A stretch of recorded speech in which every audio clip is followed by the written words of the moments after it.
Good evening and welcome back. So it's been a while. I had a lot of different stuff to do, and yeah, I haven't done much in the project for over a week. So almost a week, I'm not sure.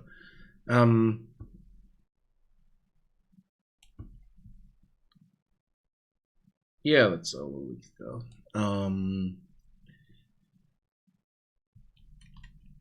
I definitely need to do something here, but I don't really want to jump into any thing blueprint wise or anything like that. I think I will just go and make the town slightly prettier. Even though I didn't want to focus on that. But I'm kind of tired and my head is somewhere else. Because on Saturday I have a big D&D game. And my head is in preparation for that mostly, so let's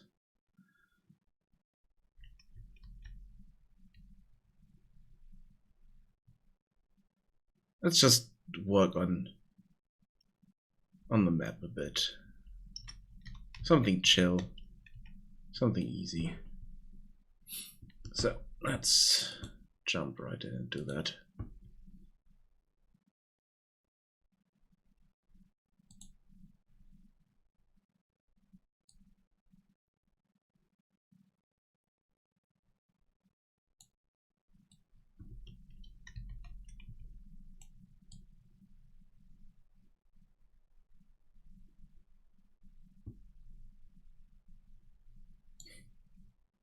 Hello.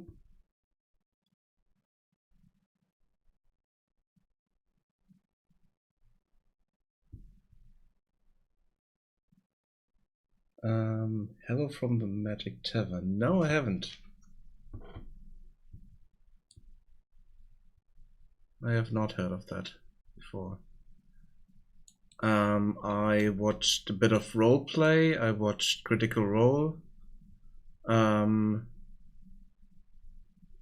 But I mostly like to play myself and not just watch other people play.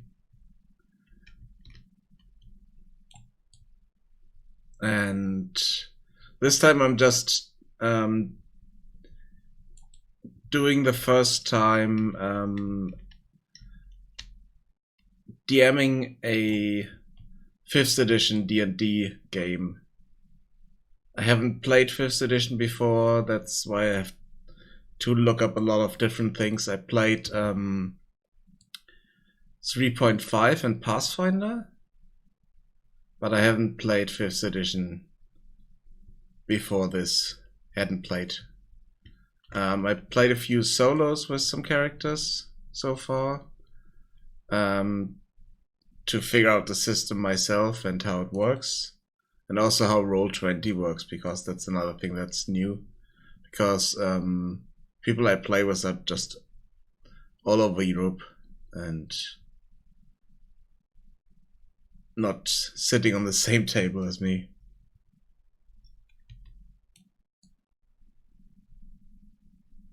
So a lot of stuff to figure it out. Yeah, role-playing is awesome. It's one of the best tabletop activities you can do, I think. Because you have all the freedom to do what you want, basically.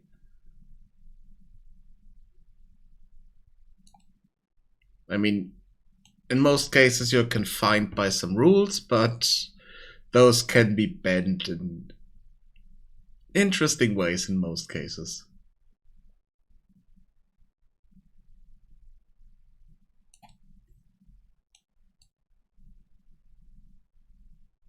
So if you haven't played, think of it of a board game with a lot more freedom and less prepared, slightly less prepared storyline and stuff like that.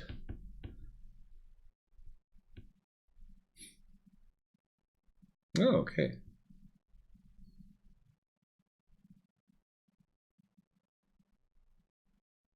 Is it a YouTube thing or a Twitch thing? We'll definitely have a look at that.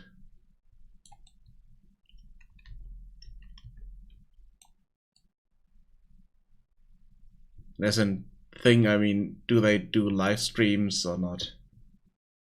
Oh, it's just a podcast. Okay, so it's not. Okay. So no video. Yeah, you said that earlier. I just didn't read that or didn't have that in mind when you said it.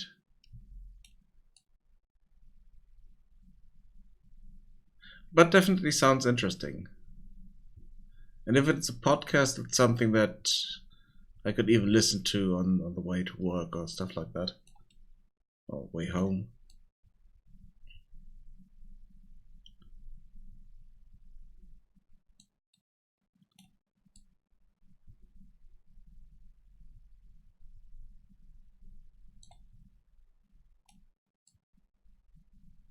So more time to focus on that.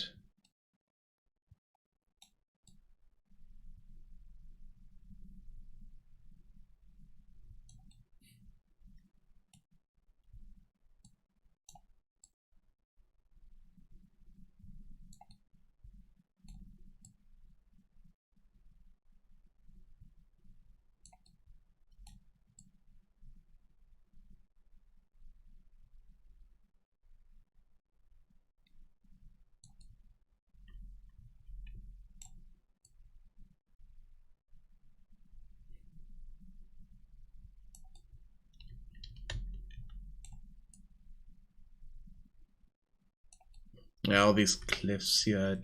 I kind of want to replace with some meshes at some point. Because I don't really like the way they come out.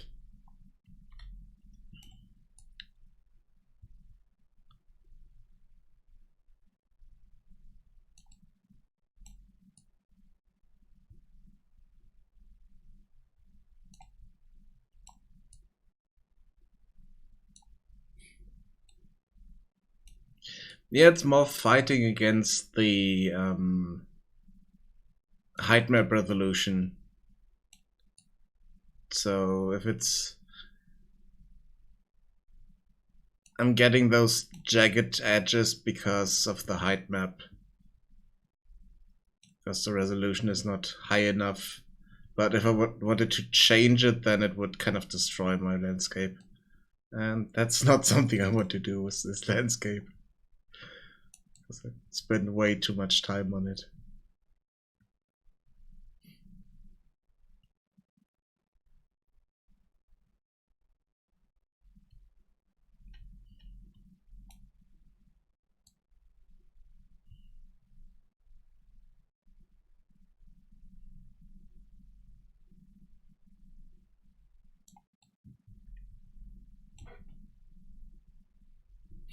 Yeah, that's true. This one is better, but not by much.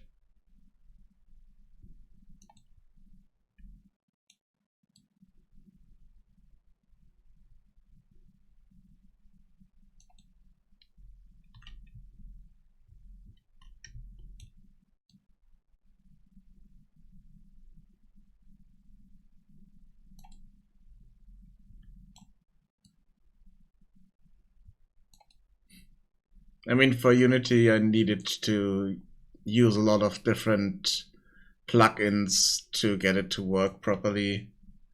And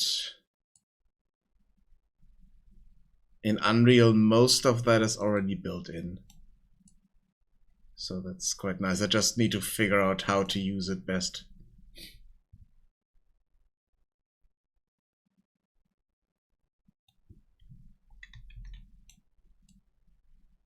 I mean, you can do a lot of stuff with these tools. There are just a few things that kind of are limitations that give you limitations in the way that if I make the terrain resolution too high, it will use up more resources. And if I make it too low, then I'm getting jagged edges like this. So it's kind of an issue fighting against the limitations there. Or kind of fighting against my setup that I did at the beginning.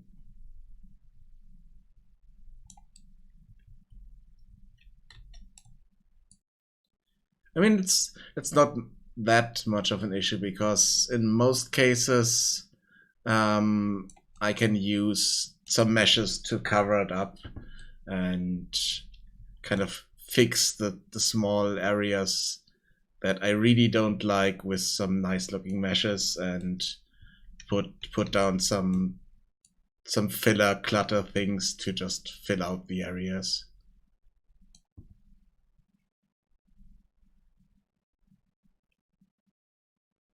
No, don't think so. Just need to fill in all the kind of gaps and create some nice looking transitions and stuff like that. But not really change any of the foundations.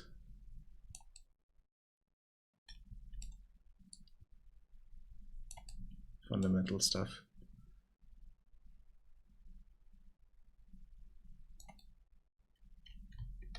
One thing that I quite like is the automatic grass and texture setup here, but in some cases it's not really what I want because there's a bush here now that I don't like. Yeah, but it's something that I quite like about level design, that you can design areas to look really nice and just take a few interesting things, make a few interesting things out of that, and then it looks completely different. I mean, one thing that I did earlier was this here. That's part of a map, and I kind of not painted but set down a few of these objects here, just pieces, graphics put on top of each other, and that's kind of an encounter map for role playing. And these are small grass shadows here on different layers and different parts. So if I, for instance, if I move the campfire down here, basically, then they are gone. They are below the path and they need to be above the path, and just put them on top. But it's just graphics that I paint down or not put down at specific locations on the grid. Or in some cases, don't use the grid. But that's something that I did for the role-playing stuff. And I still need to create a lot more maps like that. Kind of figured that I need a bit more than... I'm creating a bit more than I might actually need at some point, but I kind of like it as well, so...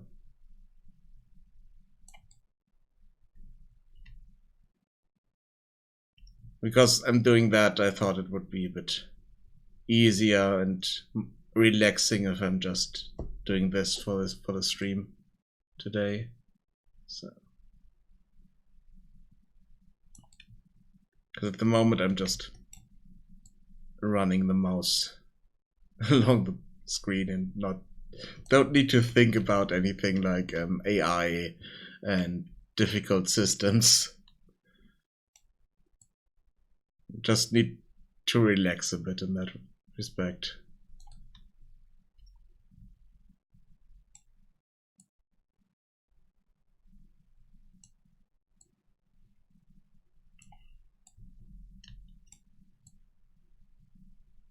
Oh, no. Here we need to do dirt.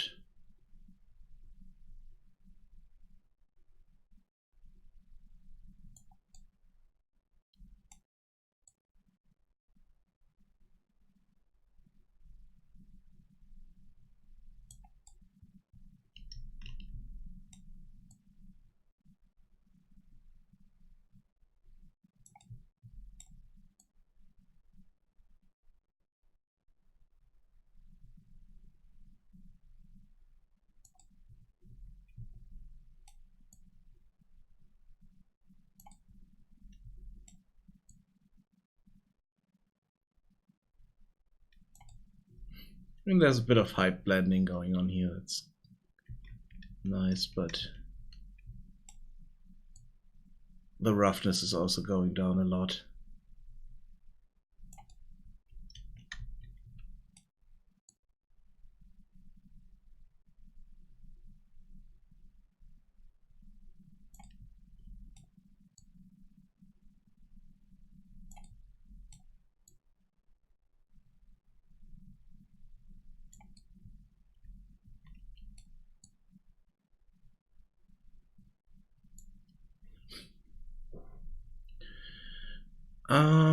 No, not all of them, some of them. I created let me think. Did I create the dirt for this?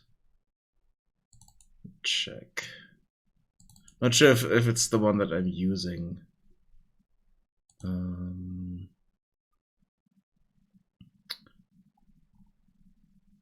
Materials. Should be.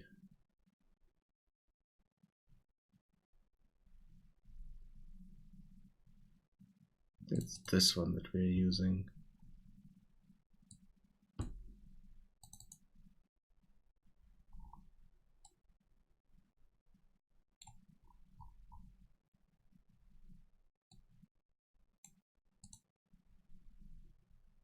No, this is the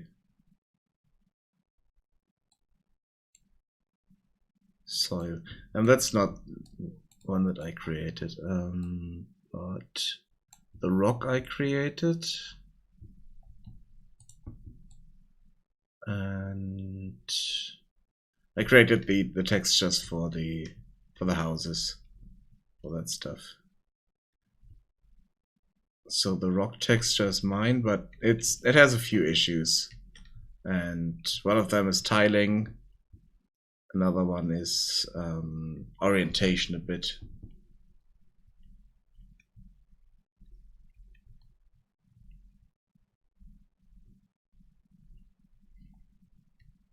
But I created all the kind of building materials, all the building textures, and then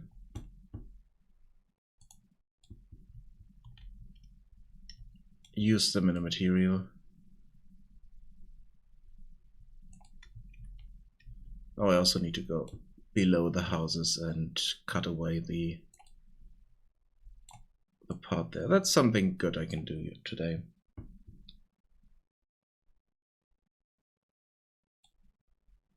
Which I don't have and don't really know how to use, because I'm not an artist. And I have quite old version of Photoshop. I think it's CS2 that was free, that they distributed free for a time when it was already quite old, and then I think they stopped doing that as well at some point.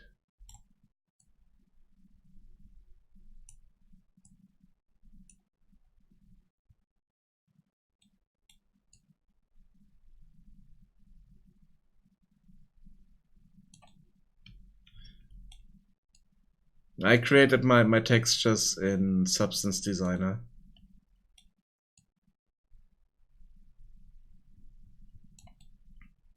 And I still need to figure out how to make them nicely tiling in some cases.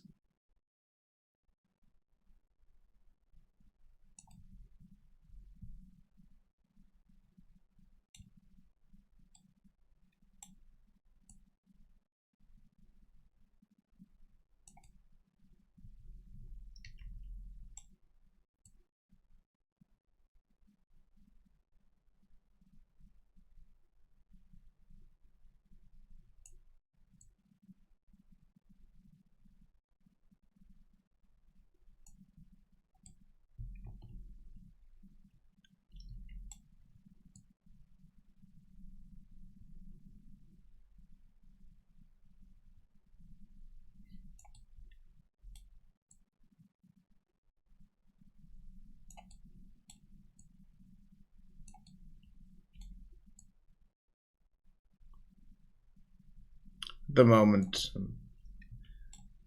I originally didn't want to do any graphics and visual stuff for some time, but I just need to do that to relax a bit. To focus on kind of finishing the mechanics and AI stuff first, but I don't have the head for that at the moment.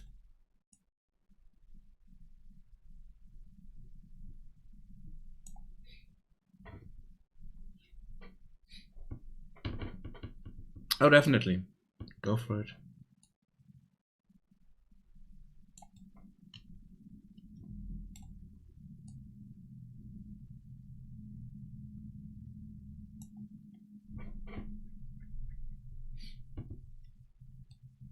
Thank you. I will have a look at that.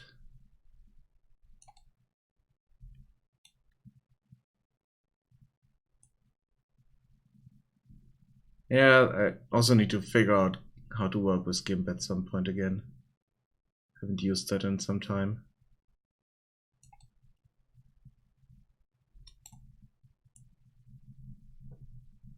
I'm not really a 2D graphics guy.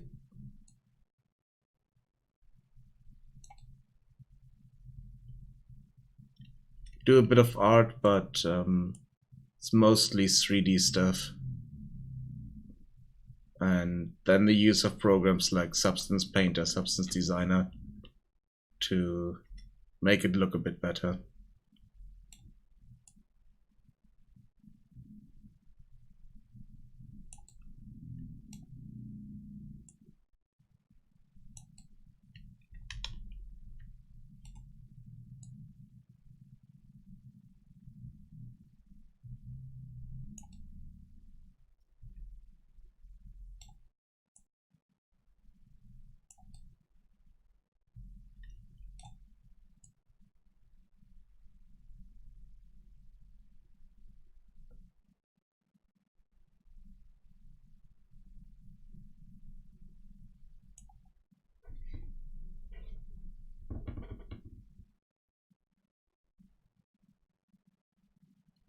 Okay. Sounds good.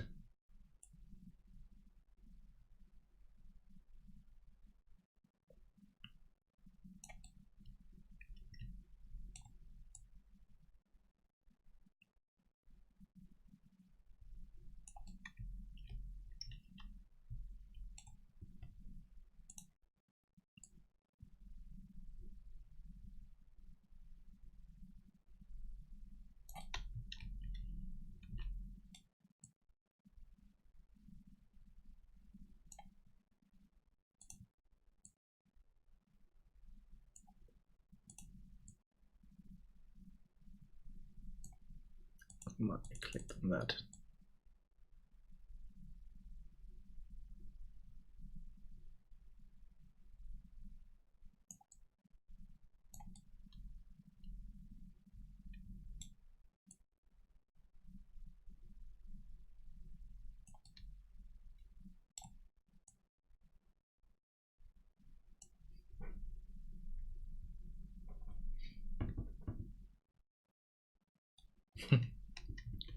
Go for it. I think in most cases they kind of overlay the texture onto itself to make it tileable.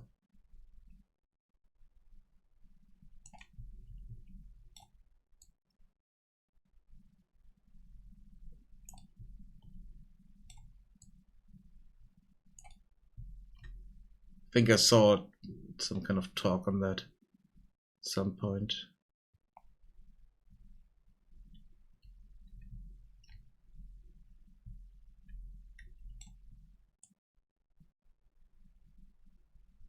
Or saw a tutorial video or something like that.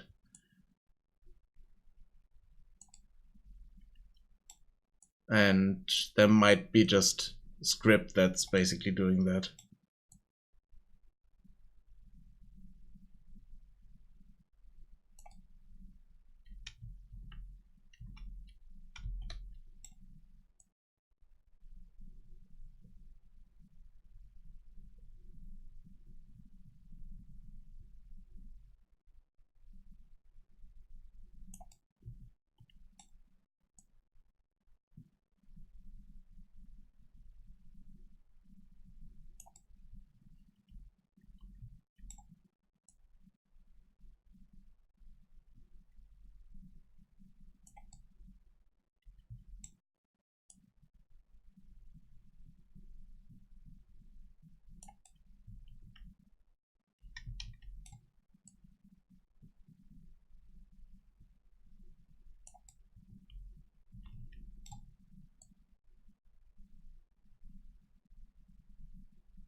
Let's have a look at something here.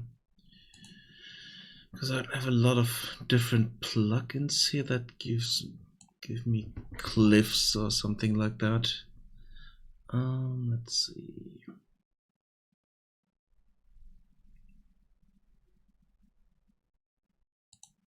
No, those are plans.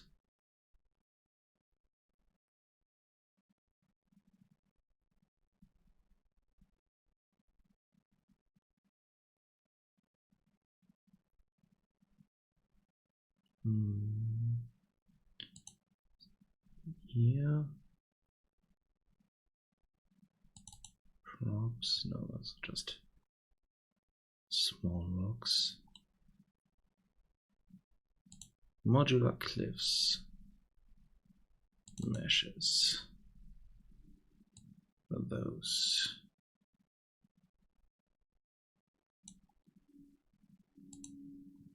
Demo assets, materials.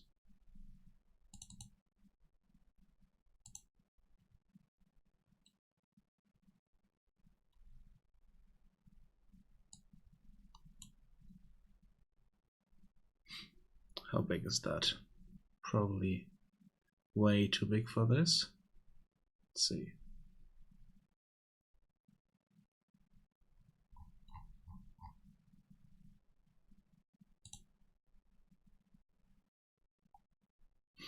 Yeah, I know that's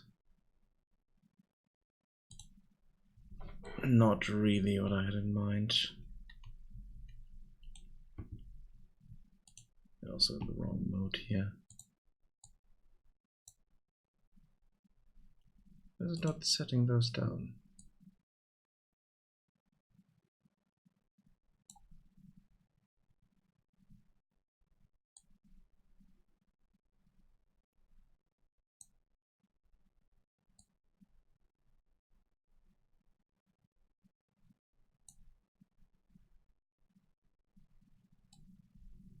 Okay, now it's doing that. Ooh, they look nice. Problem is, they're definitely a different color.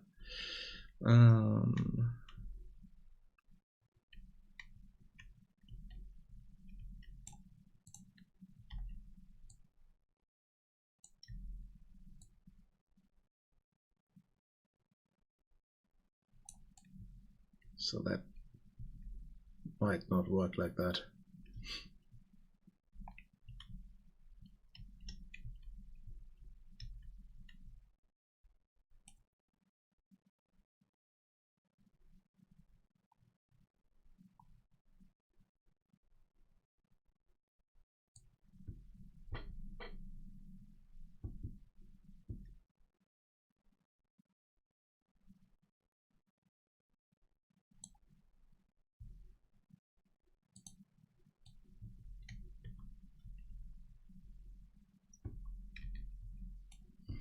Yeah, no, it's not use those, but there are. I thought I had others as well. Some rocks here.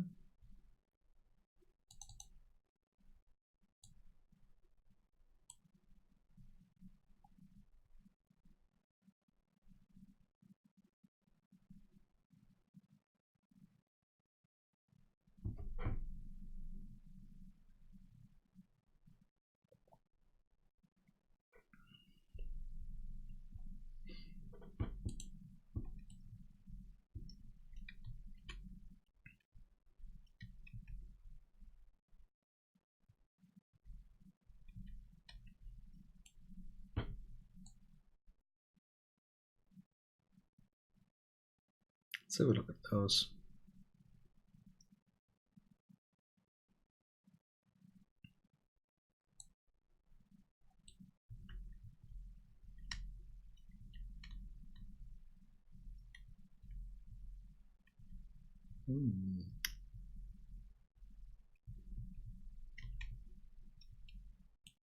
This looks nice, but the problem is it's also something that would really see kind of the repetition at some point, because you can't just rotate it the way you want in all directions. I mean, you can do it with this rock here.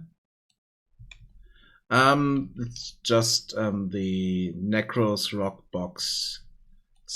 I think some of the free content from some months. I mean, I remember that there was an article and some pictures about a level that was just created out of one rock in Unreal Engine 3, I think. That was quite nice, but rocks and cliffs. Let's see, what do we have in here? Ooh.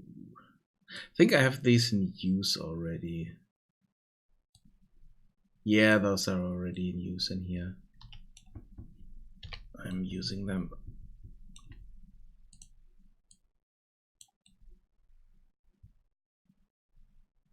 Over here. It's kind of what I want to do, is then kind of accent the area a bit, and I threw these down here just to test.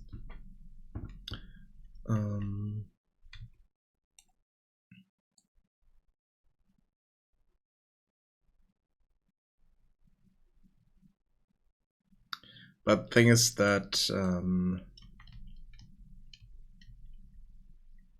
I need to match the color and textures and stuff like that to that. Otherwise it doesn't look good.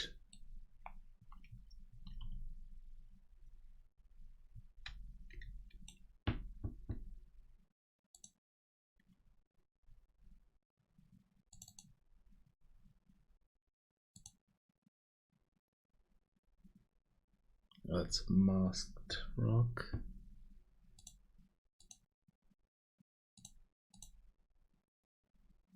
Yeah, and this texture for each of the boulders.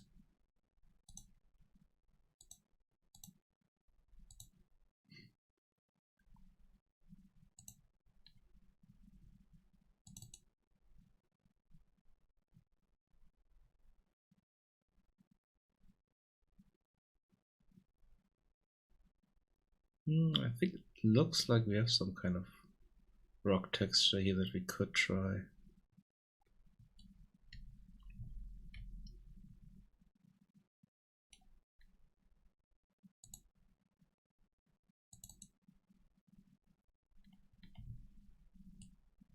Yeah, that matches that.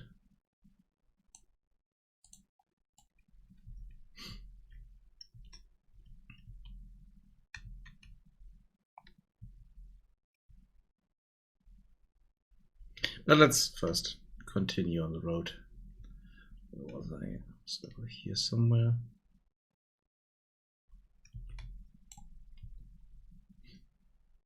Even though parts of it might be covered up by rocks later, but for the moment I think that might be okay.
Yeah, here I definitely need to do something because that doesn't look good.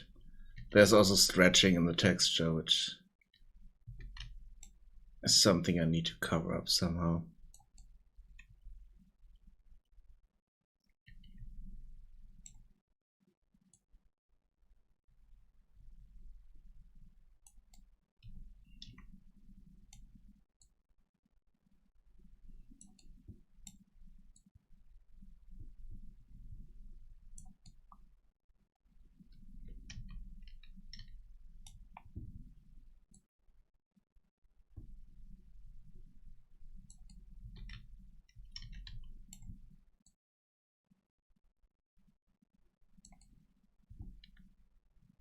I think I might do another pass on the road with some dirt next to it so that don't get any plants growing on the road.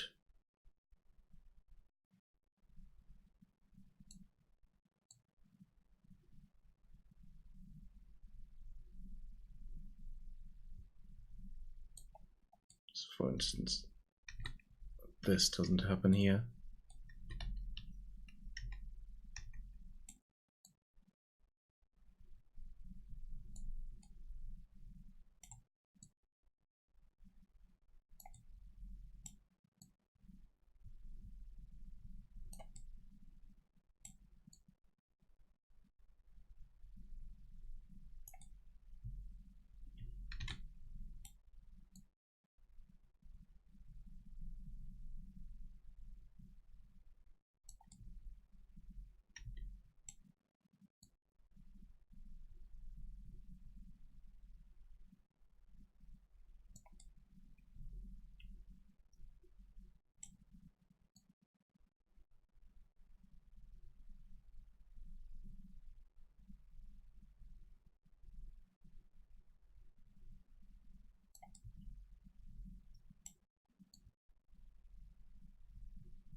What are you up to, Mark and Banana Man?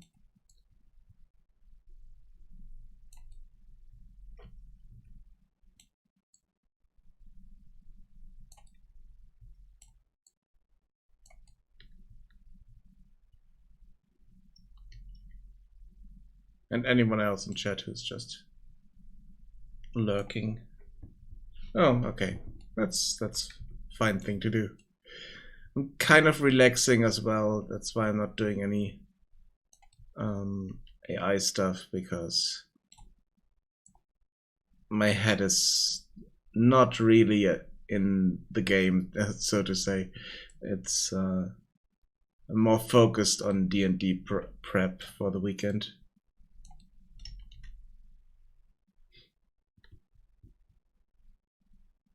Okay. And apart from that, what are you doing? Do you do art yourself? Or what are you doing?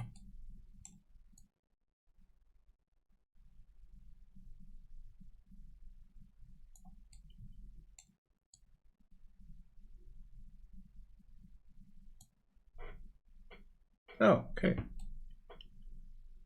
Interesting. It's one of the parts of game development where I know the least about. And I mostly just buy some music and then play it.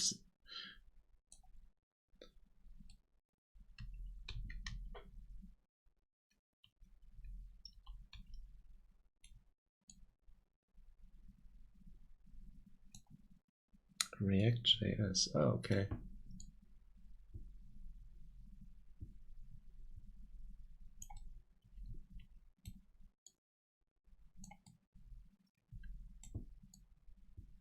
Web development. Oh, something that has to do with web development, presume.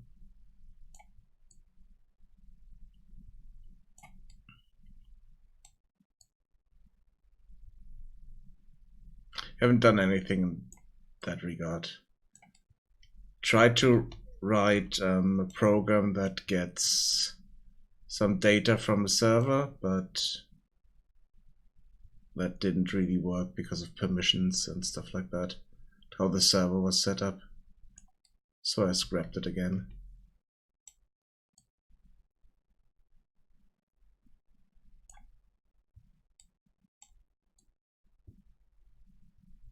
That was C#.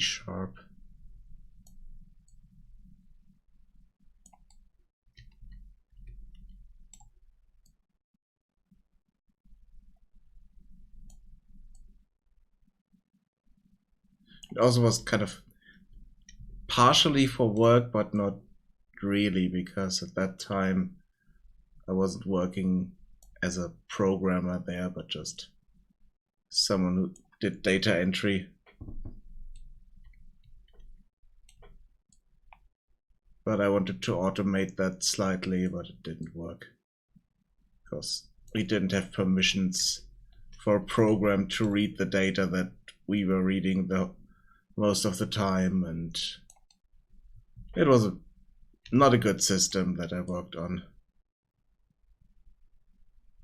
The idea was nice, but the guys who set up the server for the system were concerned with security and not really usability, which was kind of an issue.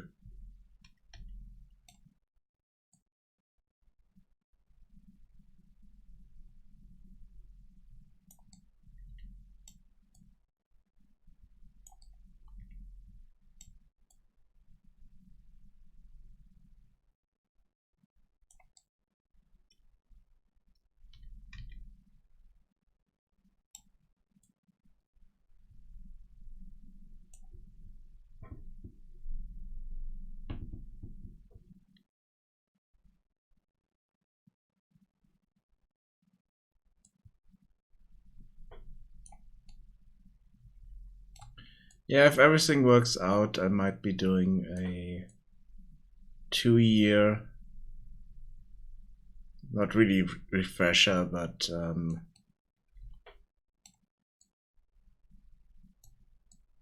doing a programming course that goes 2 years and gives me the right papers I need for the country I live in, and also gives me chances to get a job. But not 100% sure if all of that works out properly.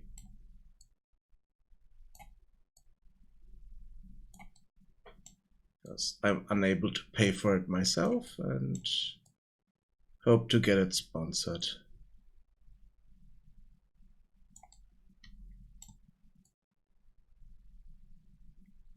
But I still need to do a few things before that is happening.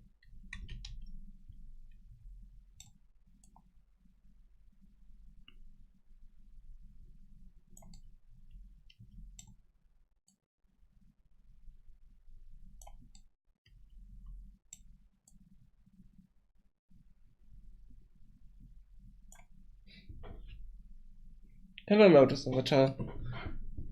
Is it nice on my comments or nice on the map? I'm sure.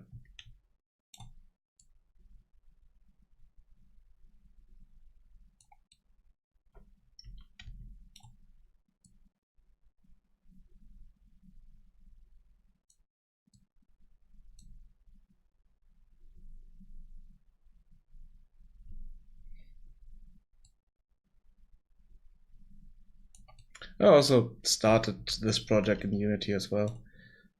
I started this project in Unity, and I did some Unity for some time before I switched over to Unreal.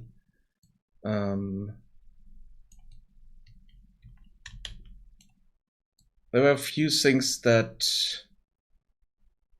I couldn't really do in Unity at the time, but that's also about 3 years ago or so. A lot of things changed since then.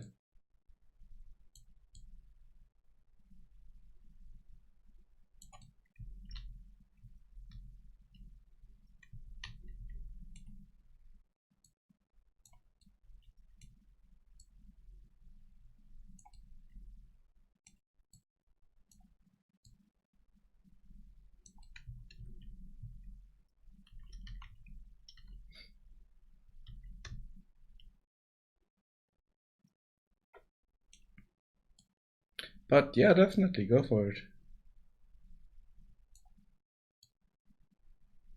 I recently got to know someone who's doing that as well.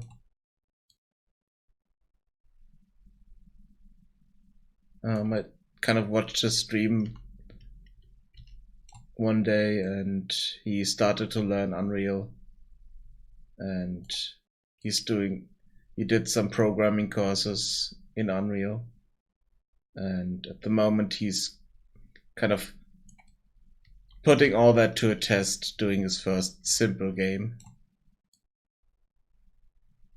in Unreal. He did games before, but he also came from Unity earlier.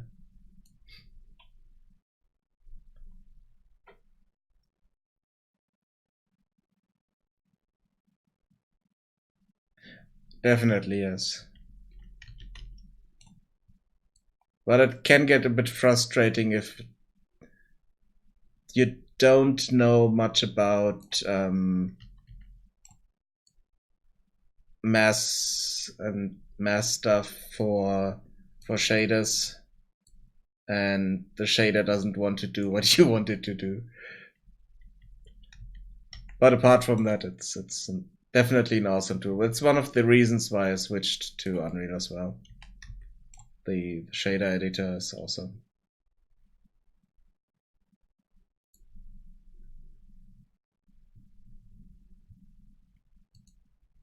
Let's have a look at that. Ooh, nice. I saw a still of that in one of the Discords. It's nice.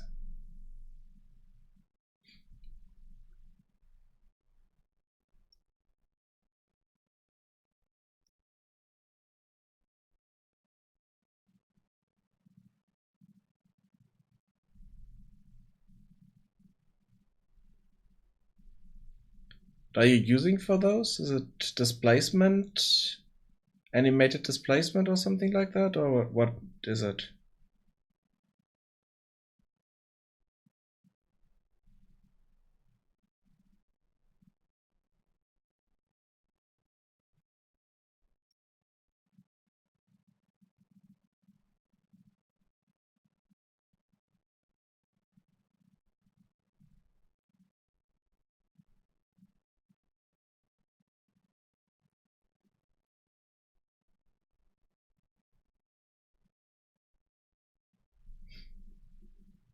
Okay, yeah.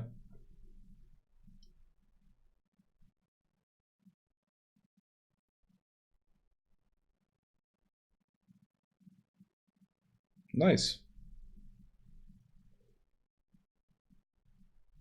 I mean, I wanted to create something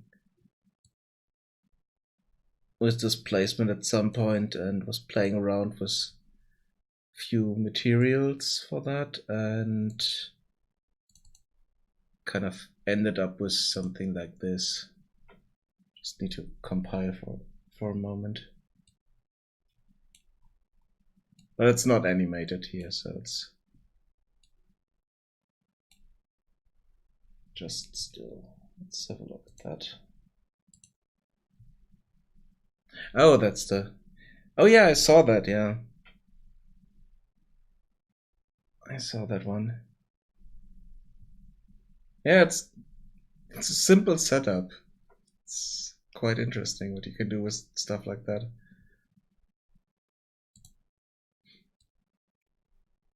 I think this is similar here, but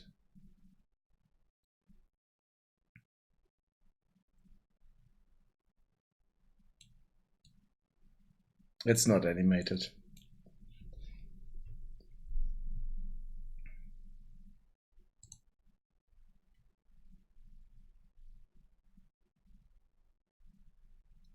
Just placement amount.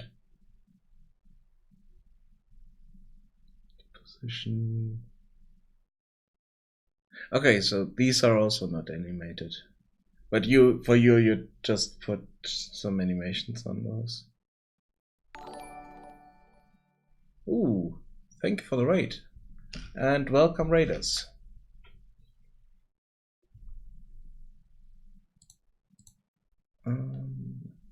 Still compiling shaders here. At the moment I'm just doing a bit of level design cleanup stuff because I need to relax a bit. Thank you for the follow. That was... Give me a second. Didn't see the notification. Turtle Dog. Welcome. And Storm Rush Studio for thank you for the raid. And hello lol adblock. And hello Turtle Dog. And McMichael McMunch. Sorry if I butcher any names. Yeah, my browser tabs are a bit crazy sometimes. That's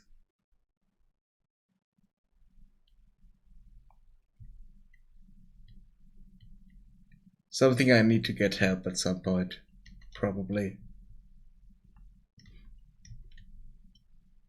Way too many browser tabs open.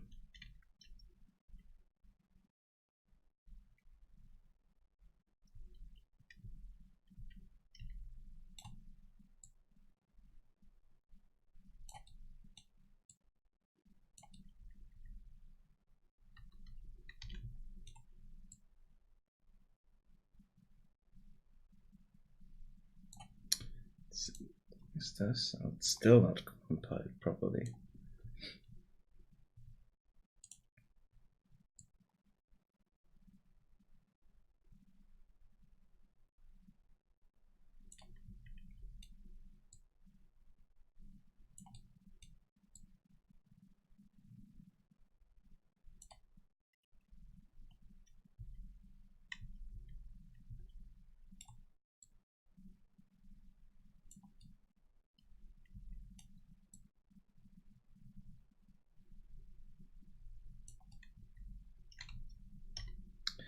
To all the newcomers here, I am working on an exploration adventure game. Kind of think of kind of old school point and click adventure games, mechanic wise, thrown into an open world. So mechanics wise, it's quite simple. There's no fighting, no survival mechanics or something like that for the open world. Light puzzle solving, talking to people, picking up items, stuff like that. And at the moment I'm just doing a bit of cleanup in areas, level design wise. Mostly because my head is somewhere else, because I have a big D&D game on the weekend and I've been thinking about that all week and just had time to do the stream today. Even though I usually stream most weekdays in the evening, but for some reason I had a lot of other stuff to do and D&D prep as well.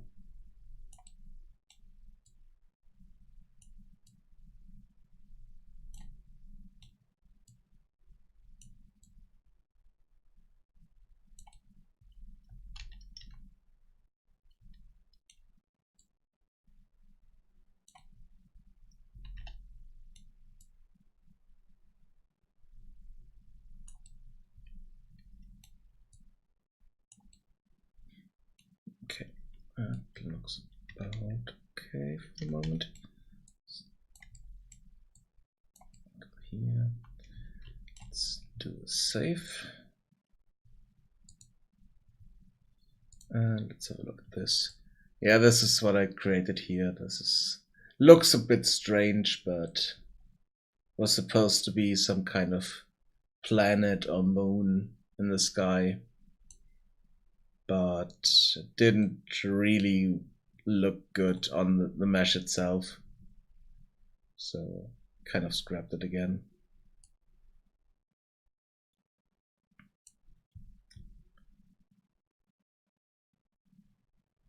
But I think it might be a similar technique. The clouds. Even though there's no tessellation on this one.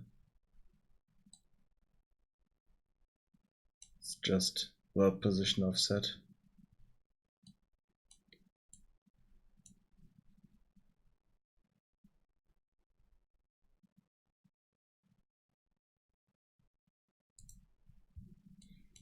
Let's just jump into the game. Let's see, let's open it up on a new window so I can show you the game a bit. There's a tutorial level at the beginning, kind of explains most of the mechanics, but I will just go past that and load into a save game.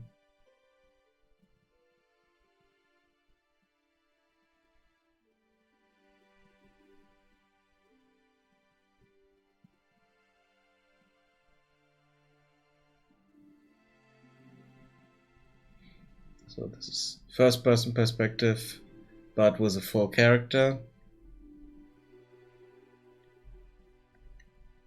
And here you have some pressure plates that open some gates. But once you... Usually the gate should close when you leave it, but for some reason it stays open.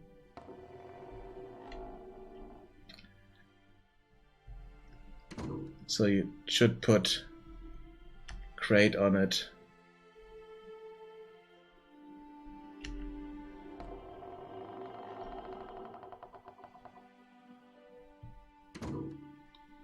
No, that didn't work properly. Wait, did I just walk through this? Damn it. Ah, nice. I like it when systems don't work anymore. just because you hadn't had a look at them before.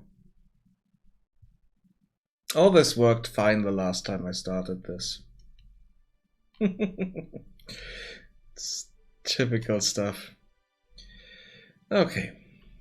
Also, put this here, please.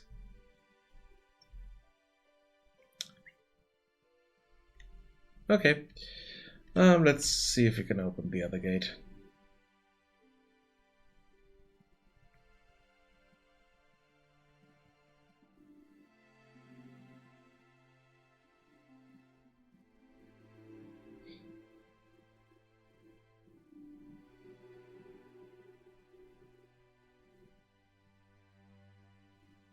Yeah, it sometimes doesn't work, and then I'm fixing it, going through all the settings. It works without any issues, and then a week later, without me changing any system or not doing anything on that part of the project, it doesn't work anymore. So I have no idea why that's happening.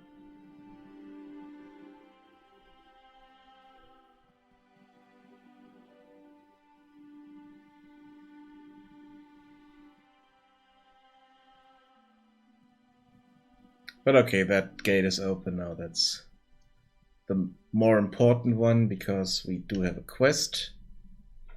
We need to locate the Steinheimer brewery and find a recipe for MagicAle. And if we follow the sign, this is the way to the brewery. So if we follow the road, or just skip ahead a bit, jump down here.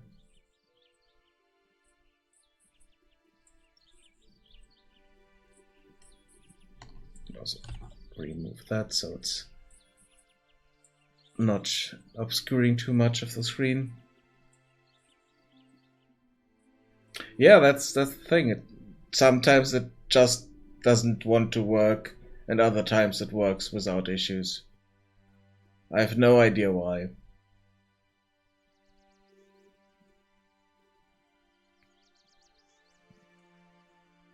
And ignore the red messages on screen there. They're just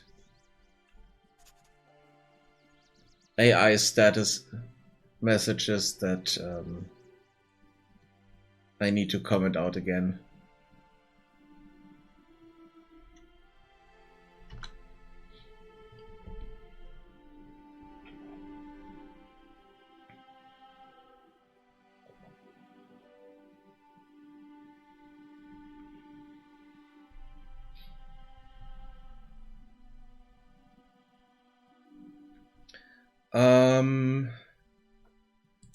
I think it's 1 minute equals 1 second real time.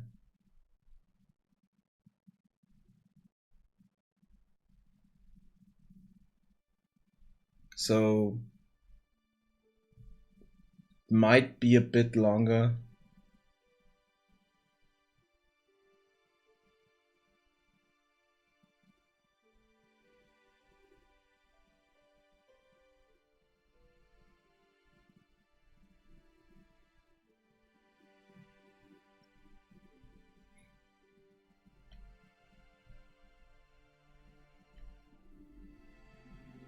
Let's pick some mushrooms.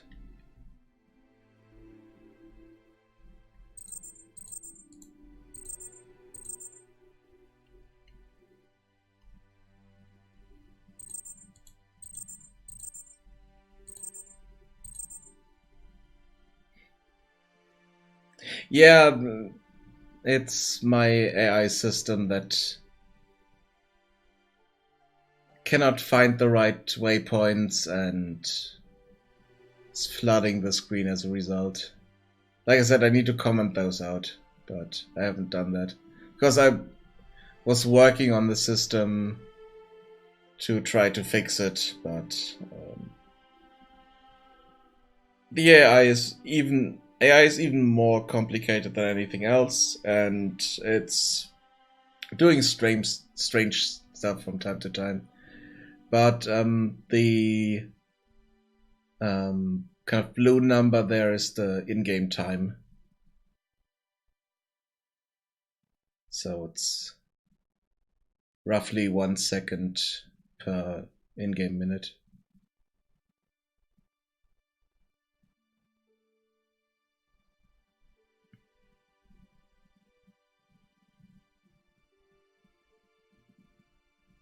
Yeah, the thing is, I have a full town with kind of a simulation running. All the people in town have their own schedule and stuff like that, but it's not hunger or need based in any way. It's just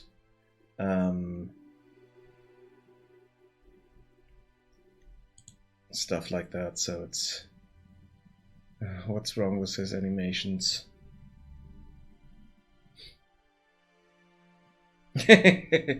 Definitely, yeah. But then I would need to do all the netcode and all the MMO stuff, and I don't want to do that. It's a single player game. No multiplayer, because I have enough issues with my stuff as well for this game, and if I need to figure out replication and all that stuff of all the mechanics and all the things running, then nope. Yeah, I have no idea why he's still moving around and why he's not animating properly. He should be standing still. That's what his behavior tree tells him, but he's completely ignoring that. So it's kind of an issue. Yeah, now he's walking, but the problem is when he sees me, he should stand still. And if we talk to him, he should also stand still. Basically, don't do anything. But I haven't figured out a way that it's really doing that 100% of the time. It's about 60% where it works, and the other 40% they just do interesting or strange other crap, which I never told them to. So yeah, AI is an interesting aspect of game development.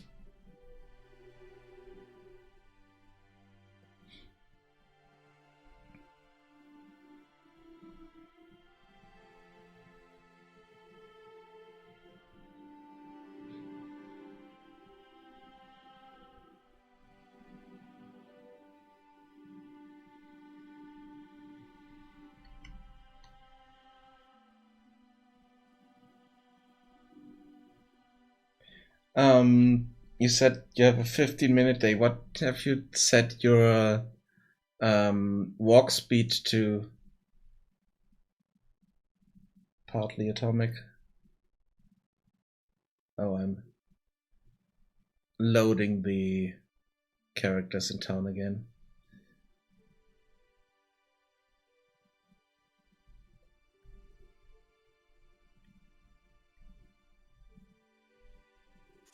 Because I'm still not quite sure if this is too fast or too slow. At the moment we are running, but we are also quite fast if we are not running. So I'm not 100% sure. I need to tweak that a bit. 600. Okay. I think my walk speed is 400 and run speed is 800.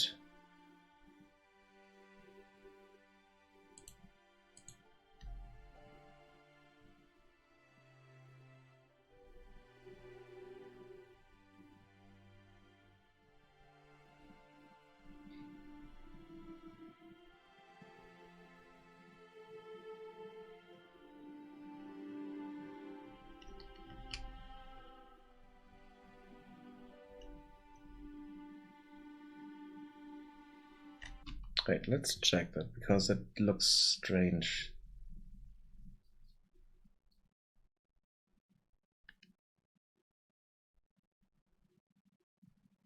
Okay. Yeah, this is more focused on keyboard and mouse, I think. But you can also play it with a controller because there are not really that many mechanics. But at the moment, most of them are bound to keyboard keys. So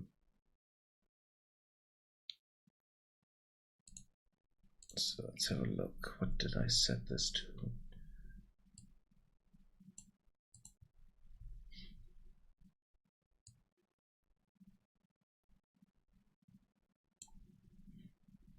Yeah, walk speed is 400. And if I'm running, I think I'm doubling that.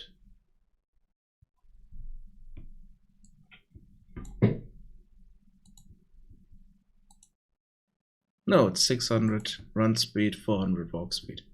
So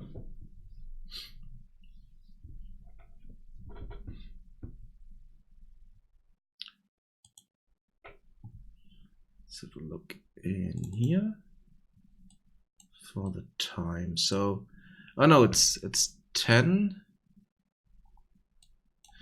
So every 0.2 seconds, the time advances by 10 seconds. So I might need to change that slightly.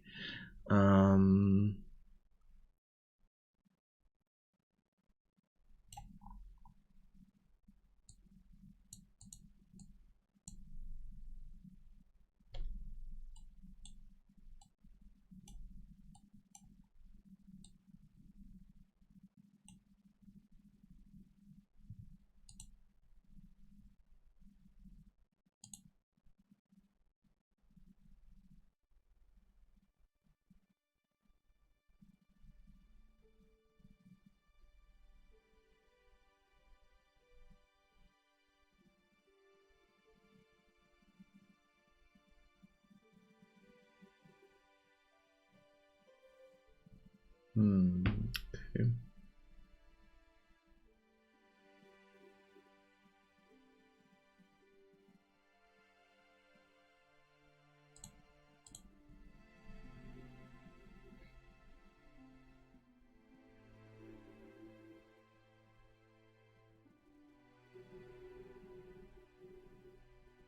Oh, I wanted to remove that message there on the controller. So I'm not flooding the screen that much. Where is it? Character.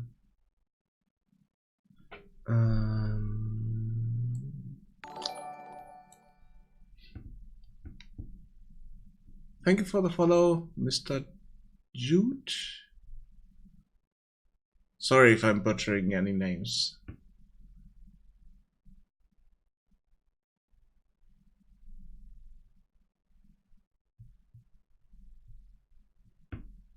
Let's see, find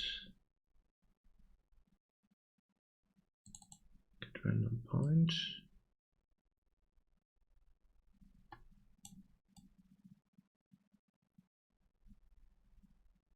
No, it's not that one.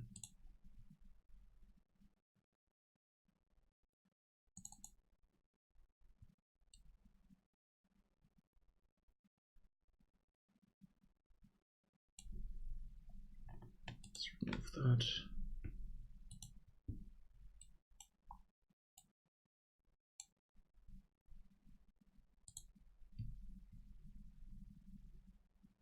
Oh, it's only move to.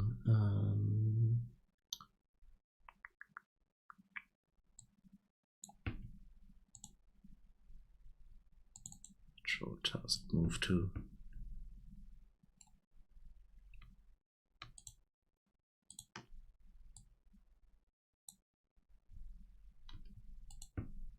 Okay.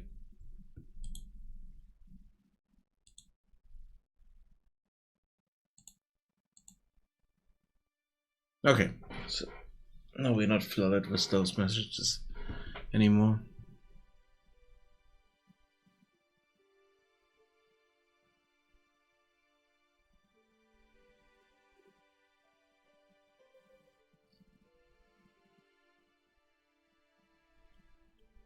There are a few status messages like interaction with items in the world or getting rest.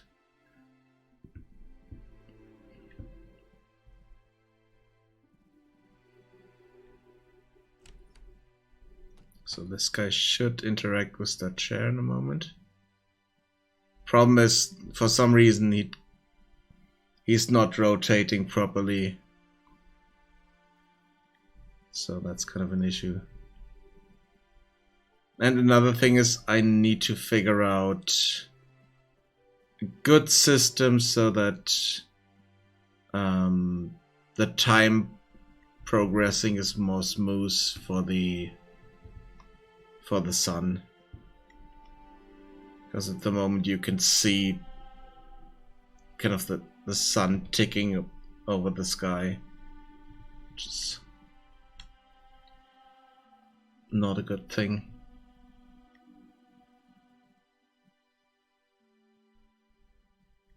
Everything else runs quite smoothly, but that looks a bit strange.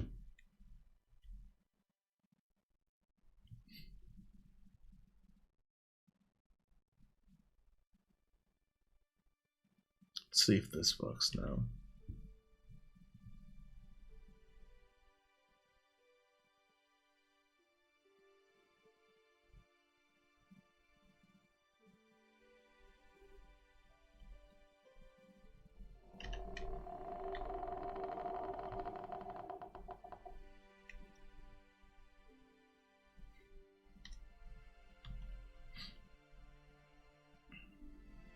Yeah, the thing is, can you kind of dynamically switch between those?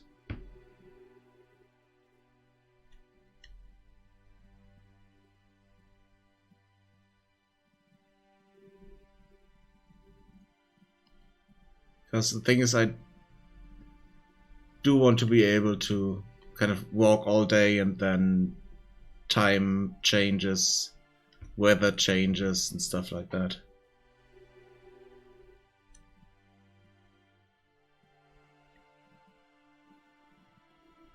But I think for that I need to have at least something ticking all the time.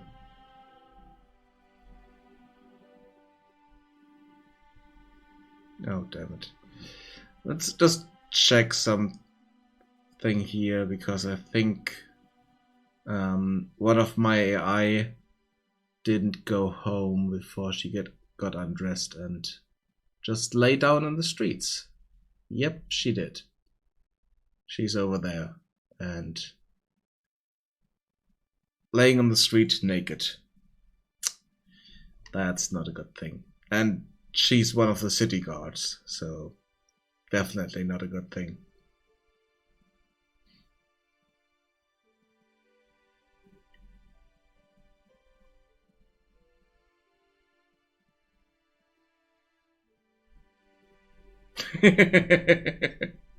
Maybe, yeah.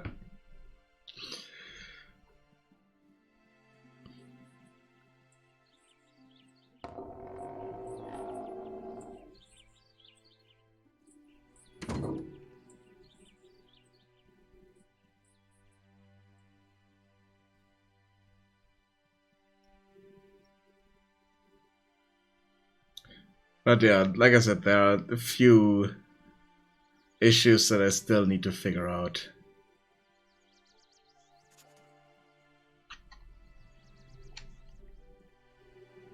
One of them is definitely that my AI is at the moment in some cases completely ignoring what they should do schedule-wise, but in other cases they completely follow the schedule like they should. So it's really strange.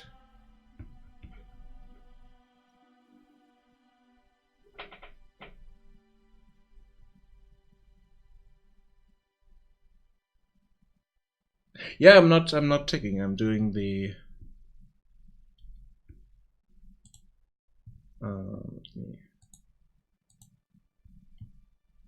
I'm doing it this way. On begin play, I'm setting a timer by event, and that is ticking every 0.1 second, and it's calling advanced day.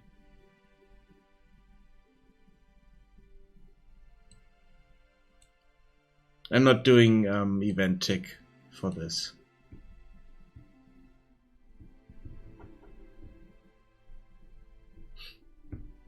But the problem is that I need to figure out a proper time to set here so that it looks smoother when you look at the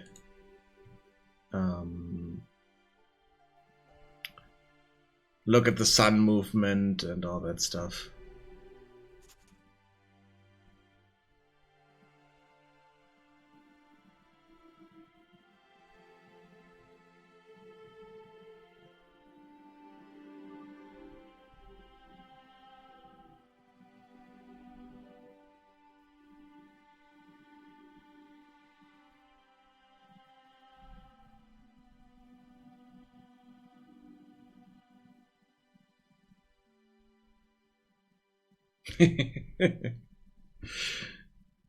Just read the Dragonborn comment, yeah.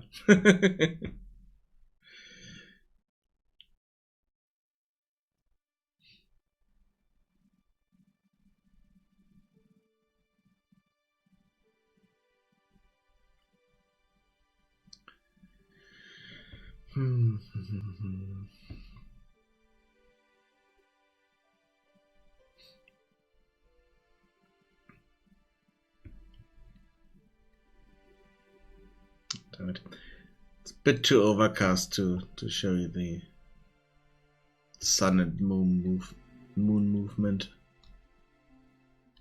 I haven't set anything up so that I can change the weather with a key.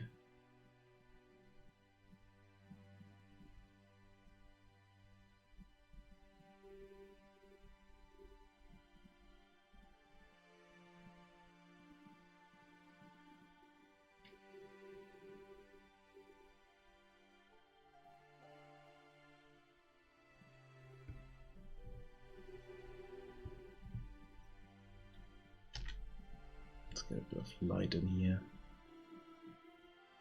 Even though now we see even less.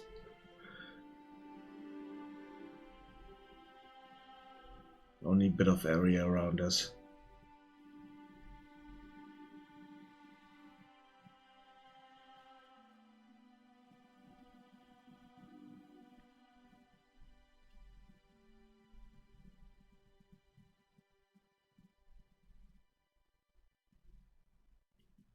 Yeah, this area here also need to change.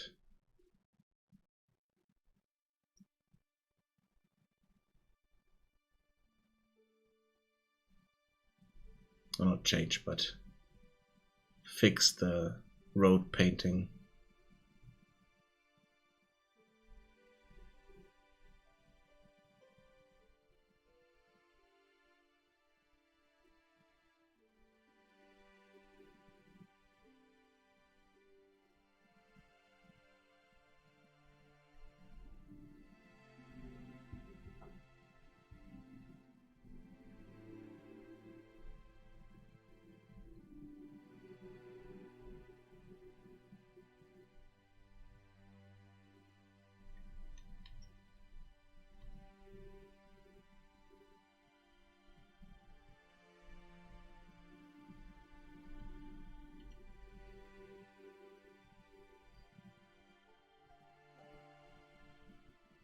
Okay, so we should be close to the brewery now. Even though you can't really see it because it's in the middle of the night. And this night is really dark. There are nights that are slightly brighter, but the whole day was overcast. It's kind of random, and I haven't set up any street lights and stuff like that yet.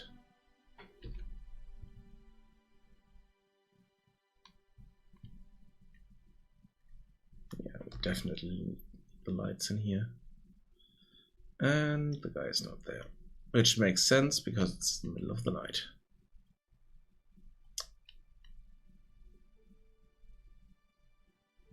So we can't get in here. I don't have the right key for the door.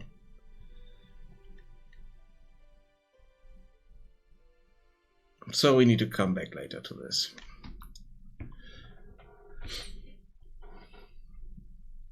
And I also need to figure out and set up some puzzles and all that stuff.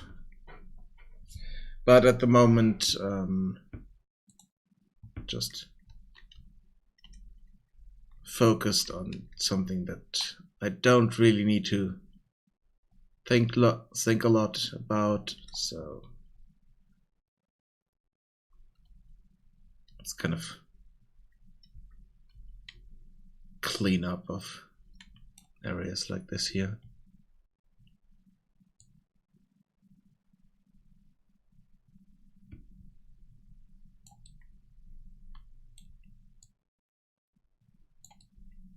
Another thing I also need to do is remove the terrain below the houses so that no plants are poking through them.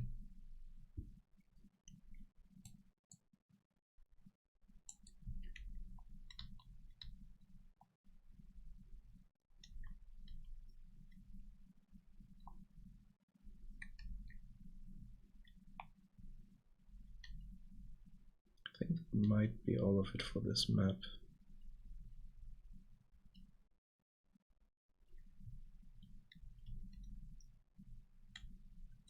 Do we have a path here? No, no path up here yet.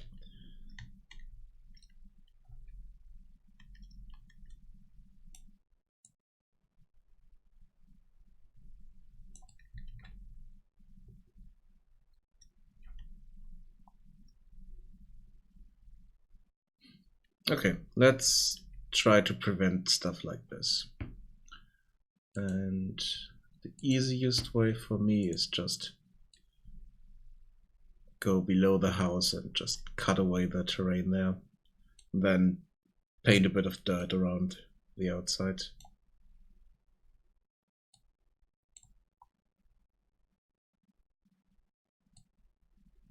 Okay, there's dirt below this already. Let's just make sure that there's really nothing here. Also gives me the option to maybe add a cellar at some point.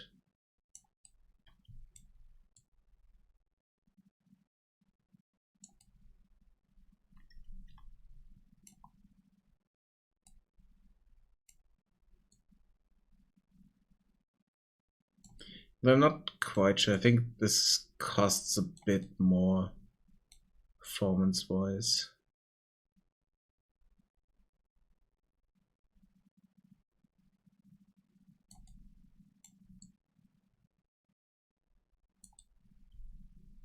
I don't think it's that much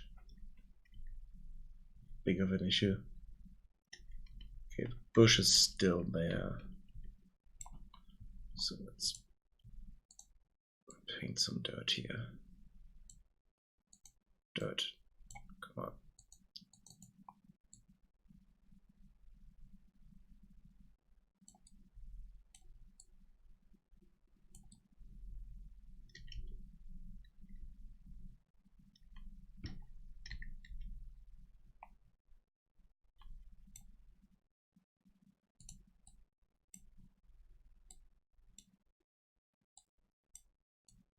Looks like some of these houses are already painted dirt below the houses, but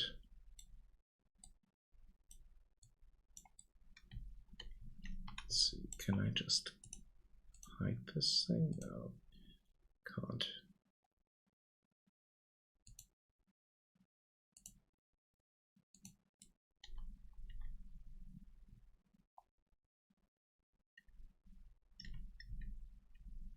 No, that's not enough.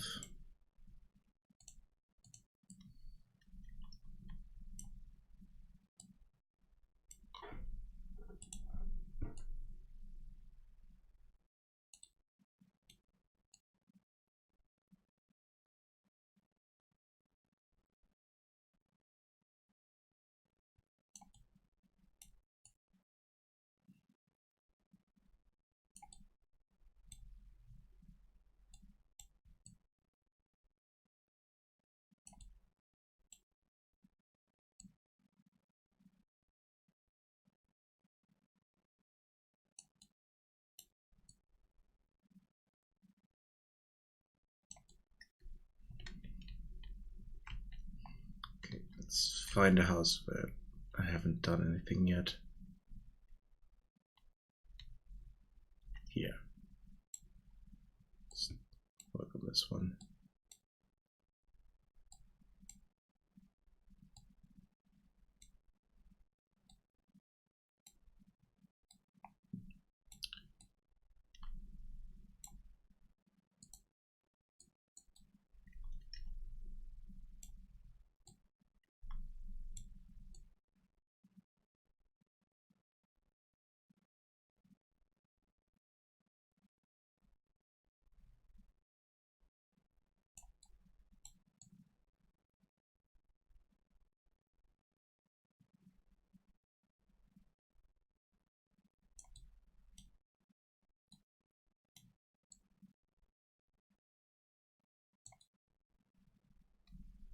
I think that's too much over here.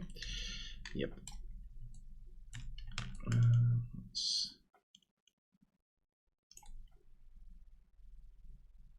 get that terrain back.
Okay, let's double check that we don't have holes.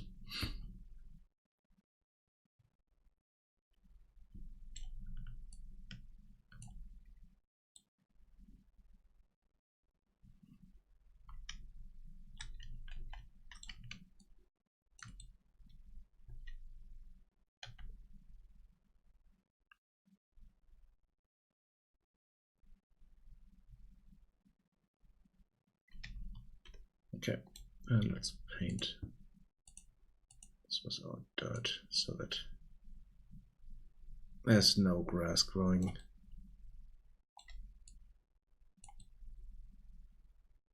Inside it here.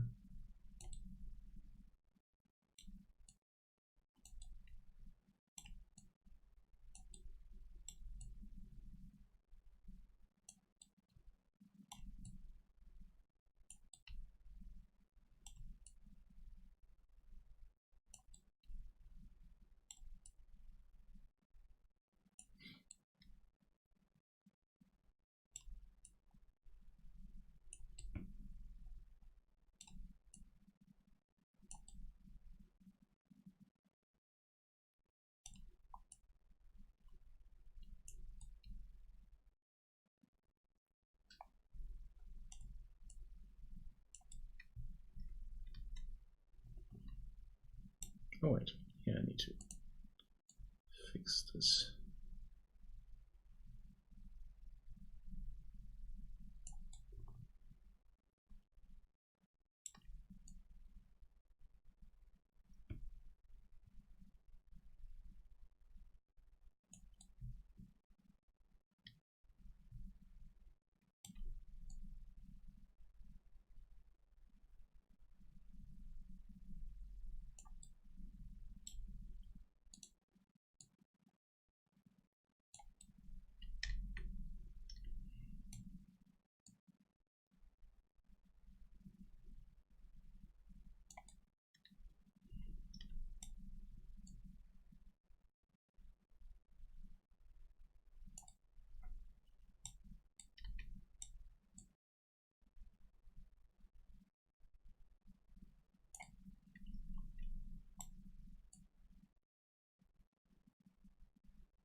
dirt for the inside here.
Okay.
I should flatten this as well.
No, that's not correct.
Why is there still grass here, even though there's no terrain? Oh, but there still is terrain. Okay, come on.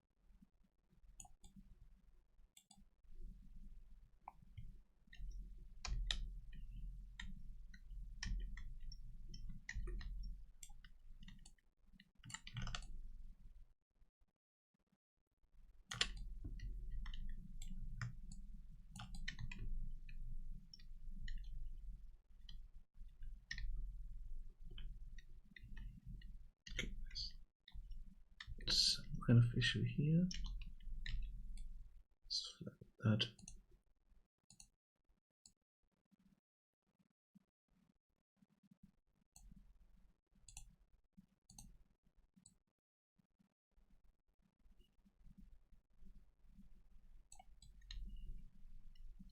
Okay.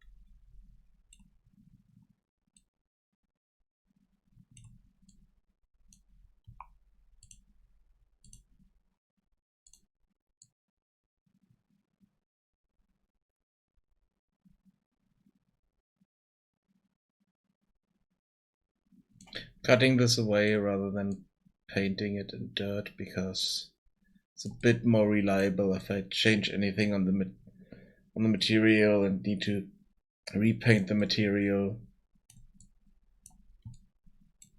Or need to. Then I have this cut away. It should work.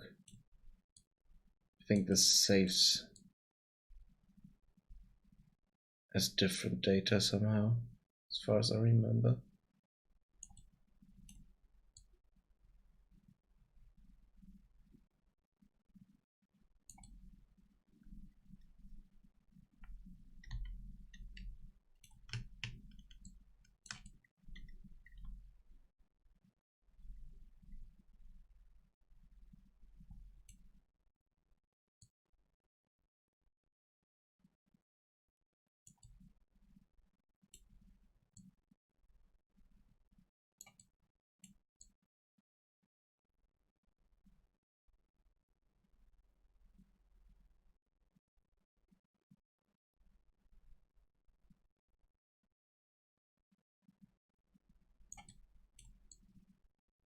And it also gives me an option to kind of add some kind of cellars to the houses or something like that.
Okay, cut this away already. But not here. No.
Dirt around here.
Oops.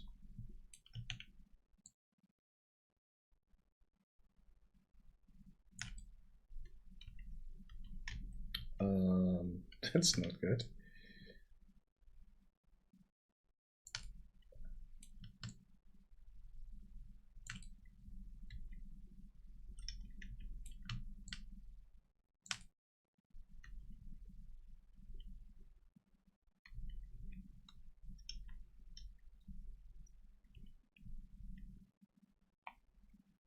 Okay, should be done for this because this was quite an issue to clear that out, but it should be all gone. The terrain below here. There's still a bit.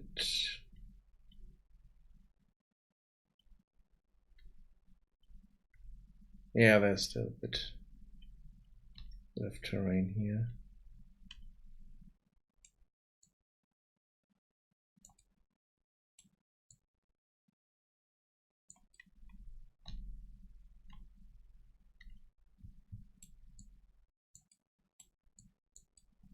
But it's not double-sided, so you don't see that.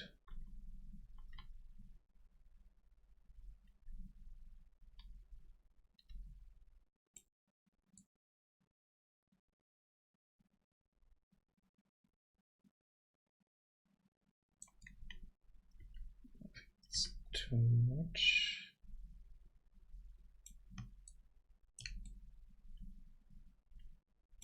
That's slightly too much.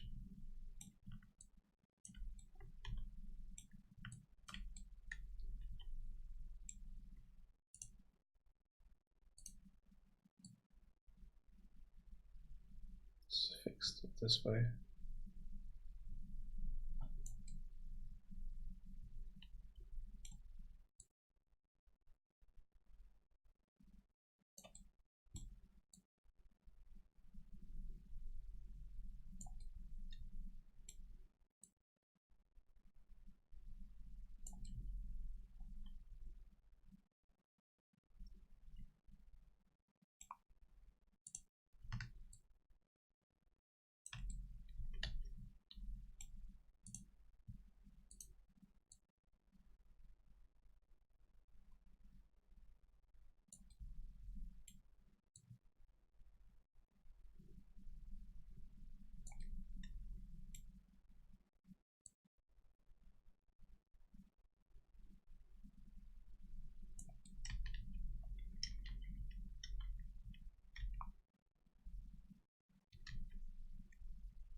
Yeah, in the case that for some reason the terrain paint definitions are gone, I can just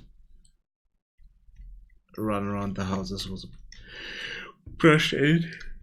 Sorry, paint the dirt in again. Shouldn't be an issue.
Let's see.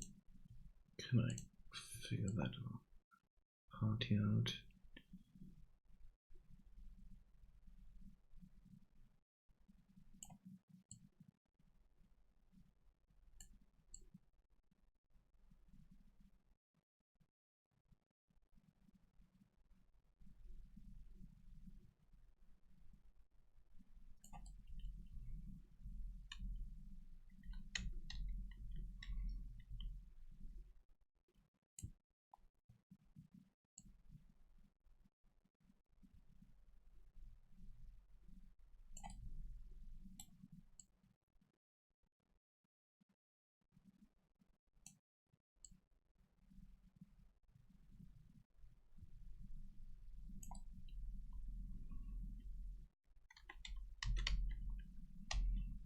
Oops.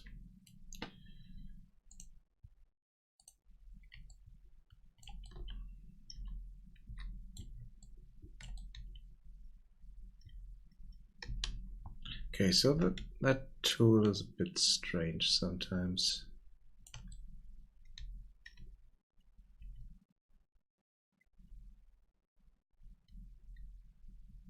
Because it seemed to have a quite long range. New painting, was it?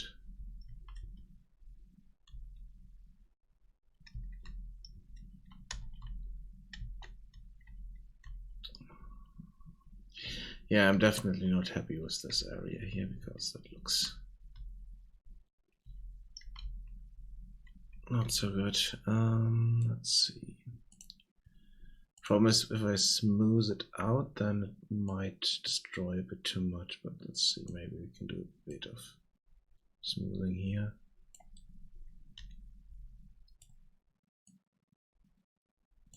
Yeah, no, this is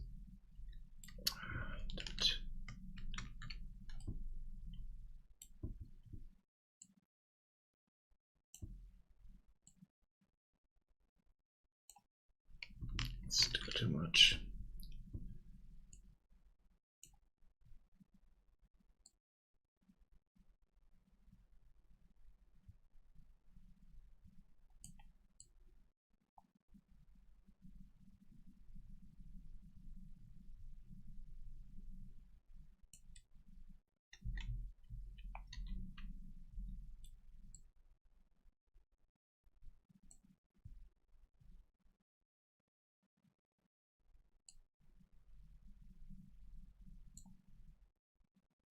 No, for some reason it doesn't do anything anymore.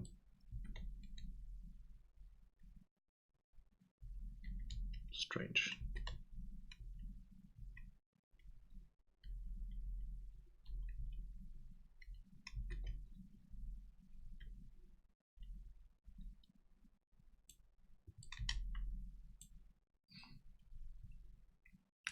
And let's also do a ramp here.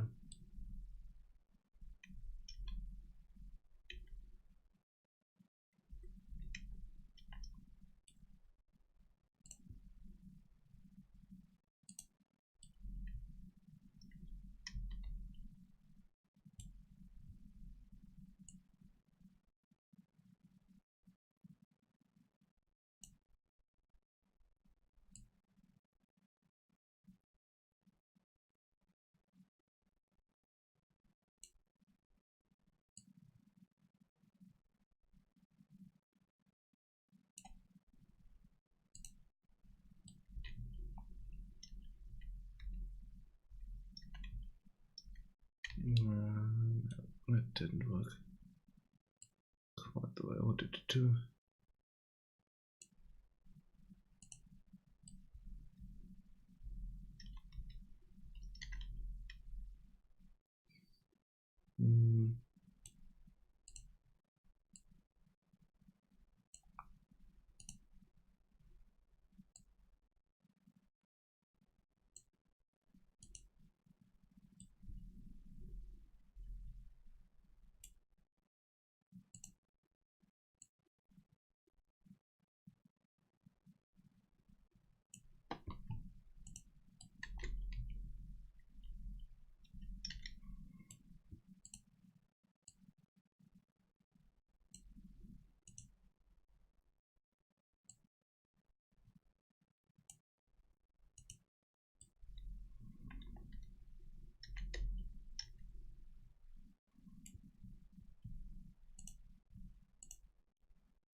Yeah, cliffs like that are not good for terrain.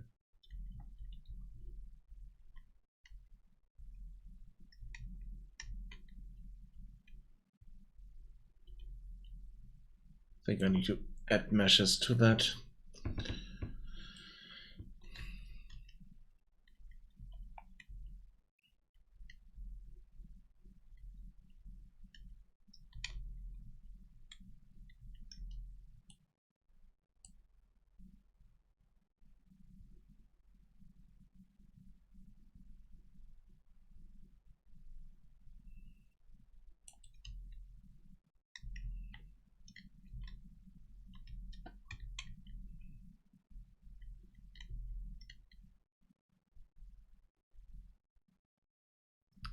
Problem is, I don't think I have anything that I can put here because it's too big.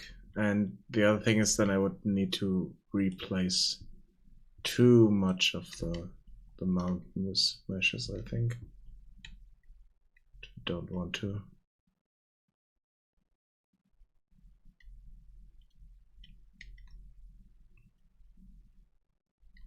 I mean, this looks nice, but not quite sure. It's an exploration adventure game. Let me show you the gameplay for a moment. Just jump in here.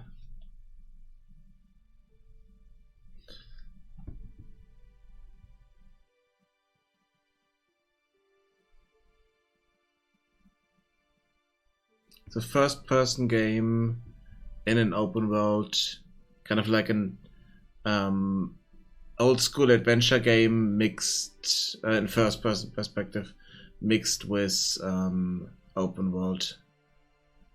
With an open world. About 3 years by now. So you can talk to people.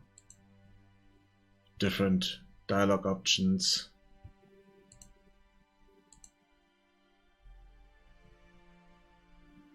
Yeah, it's just me. Oh, there's a whole lot around here. And there are simple puzzle mechanics. Like pressure plate here, that's opening the door. And usually if I walk away, it should close, but it has an issue at the moment.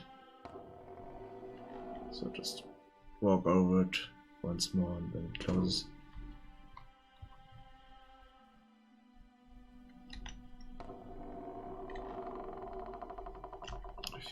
Throw a crate on it, it should stay open.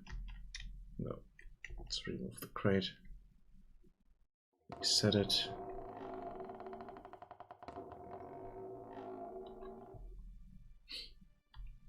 There are a few issues here and there, but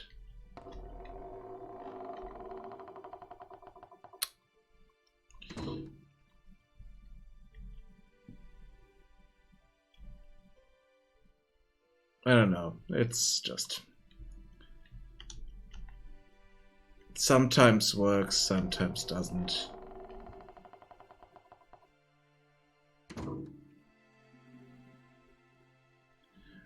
It will be at some point, but it's far from finished at the moment.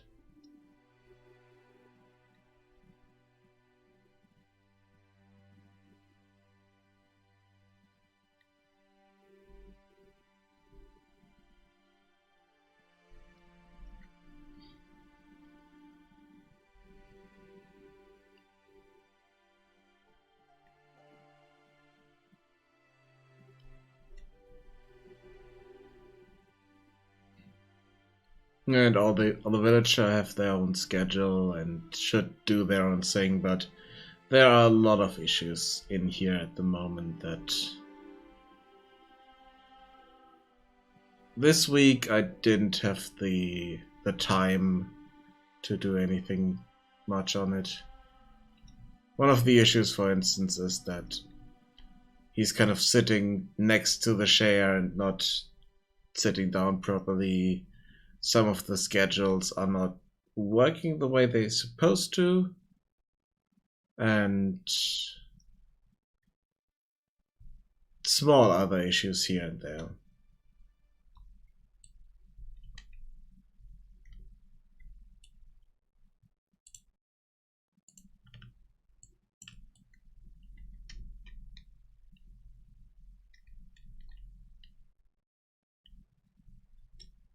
I'm slowly fixing all of these and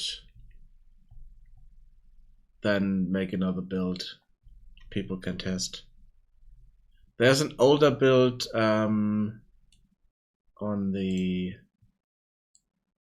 Discord at the moment that you can test, but it's older. There are a few things not working 100%ly.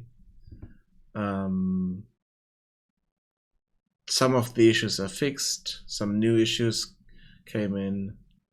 The map is 16 square kilometers, roughly. Most of it is mountain, but some of basically you can climb all the mountains and get on all the areas, but some of them might be a bit too steep to get to. But I managed to get up here, and without Skyrim glitching up mountains or something like that. That doesn't happen here. You need to find the path to specific points. But most of the area in the valley here, it's should be accessible. No, I didn't want to make a survival game.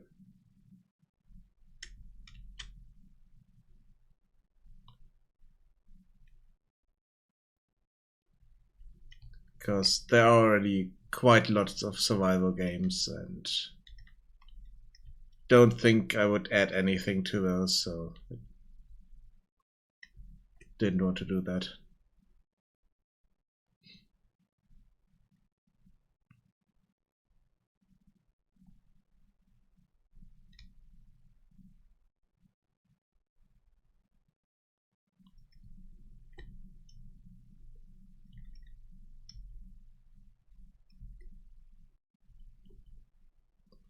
What's going on here?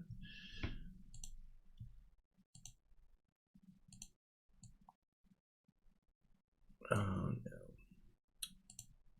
Damn it.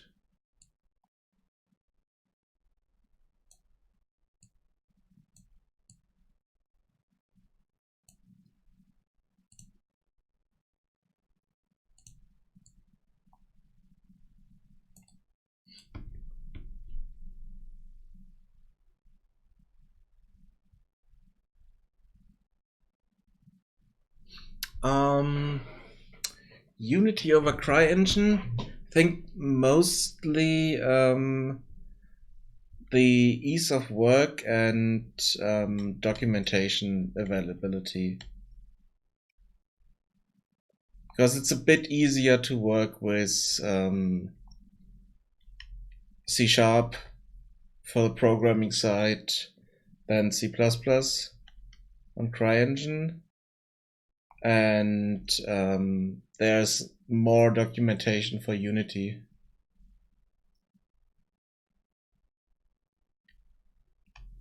But I have to say the last time I did anything with CryEngine is a few versions ago, and there was an incident with Crytek and the version we were working on at that time as student projects, and it kind of scared me away from CryEngine. No, I haven't done anything because the project I slightly worked on the side as a student project switched over to Unreal Engine 3 at that time, and because a lot of things that they wanted to do didn't have documentation at that time, and they had someone at Crytek they could talk to, and at some point they got the message, we are not allowed to talk to you anymore. Try to figure it out or do something else. And then we switched engine.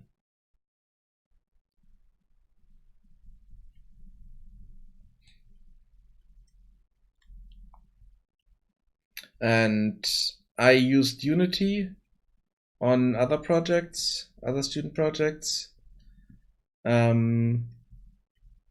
And I kind of liked that because I liked C#.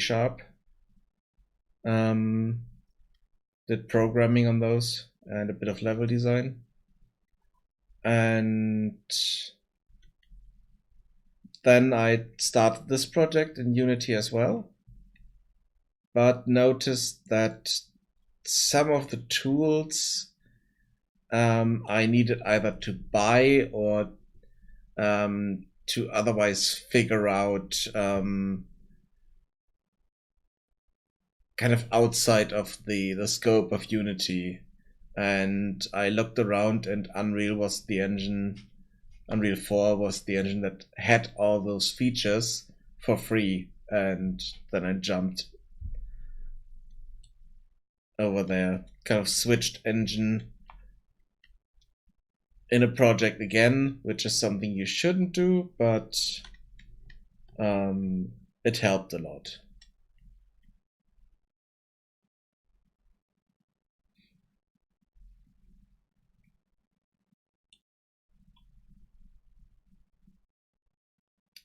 Levels, the maps.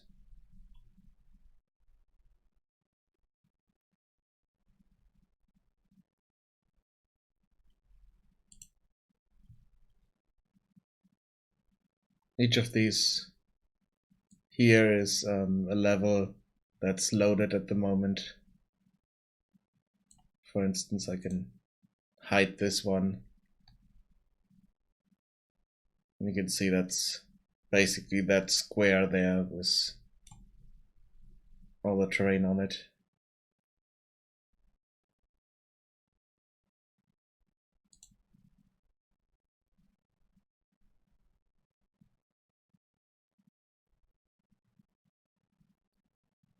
Recreate which project?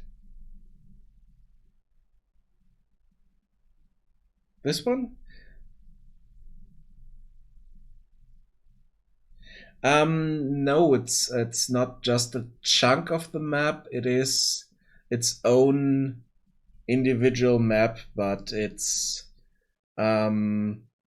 displayed as part of a bigger system. Let me show you the world composition part here. It's basically a world cut into different tiles. Oh yeah, I haven't done that yet. No, I tried to do that, but noticed that a lot of stuff was broken, and didn't really work out the way I wanted it to. But then the stuff that was broken for some reason worked again. It's strange. Yes, definitely. I can completely. So this one was loaded. So if I invert level selection, so basically select all the rest of these.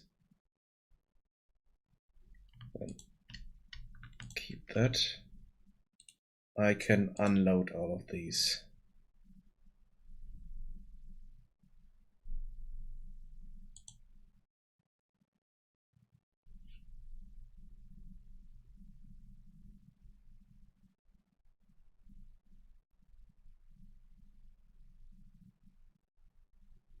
It takes a moment because it's unloading stuff that I'd worked on earlier, but now I only have this tile here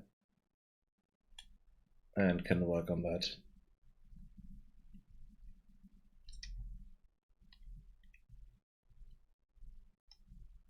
But it was created with one big landscape that I kind of imported from height maps and sculpted on a bit, and then cut this landscape apart and put each of these in different levels.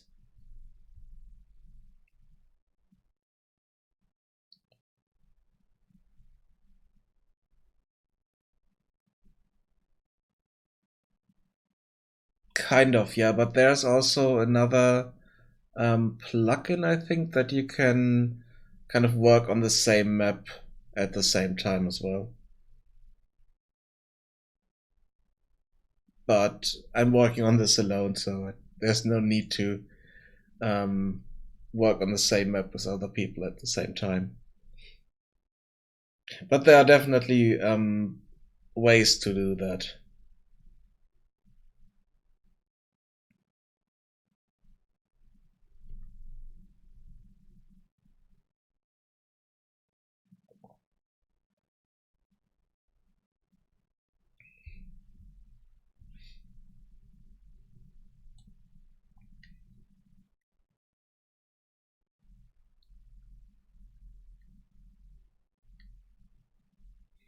Let's see.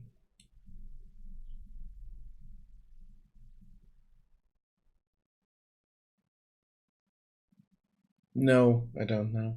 Like I said, I used CryEngine, I think two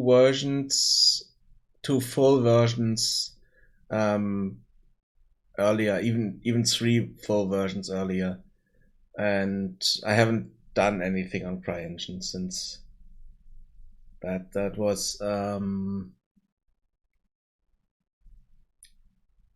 8 years ago, 7 or 8 years ago. I was working on CryEngine the last time, but only slightly. As a student, didn't know anything about that at the time and tried to figure it out, but there was a lot of stuff that I couldn't figure out, and was kind of easier in the in Unreal Engine 3. The UDK was a bit easier to work with, but not that much. I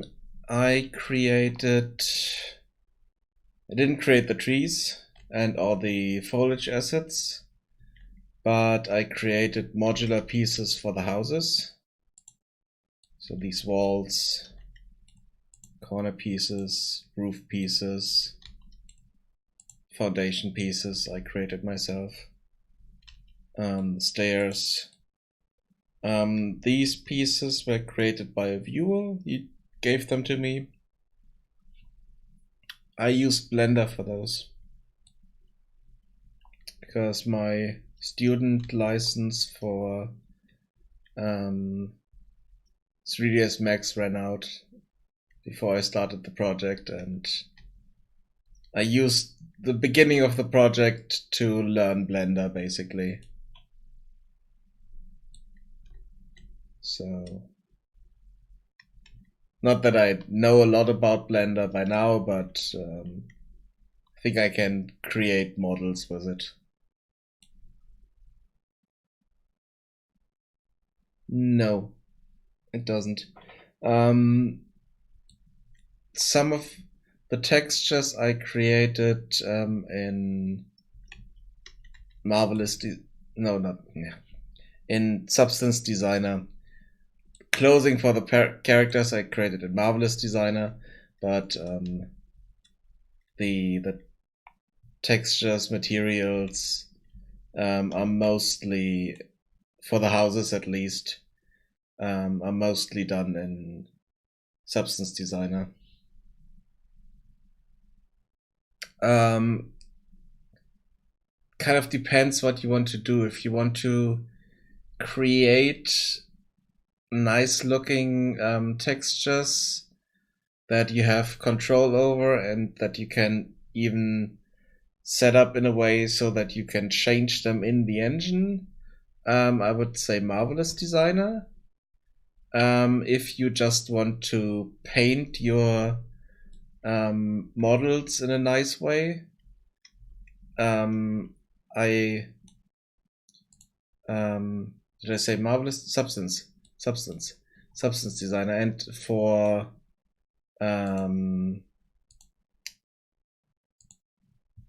this is done in Substance Painter.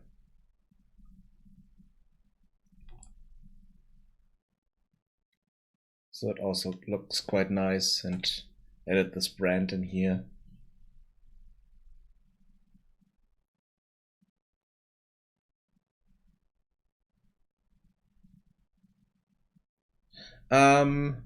It's not really something that I can show you the house in a Substance In the texture software, it's just that I created the textures on their own, so I can show you the textures. I can open up Substance Designer and show you the textures there, but the house is not in there. I just work on those a bit and then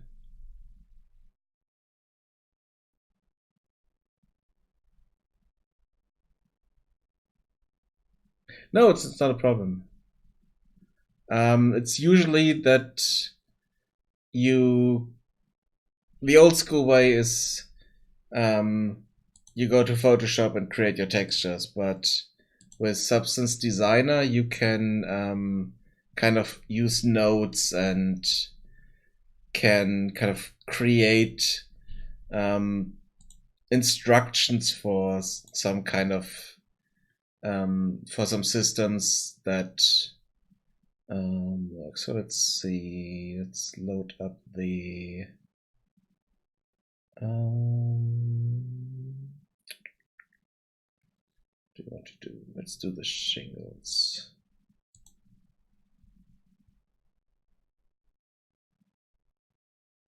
Okay, updated since I used it last, so it's just doing that. And you kind of create this node network here. This is quite complicated already, but this is the result I get from it.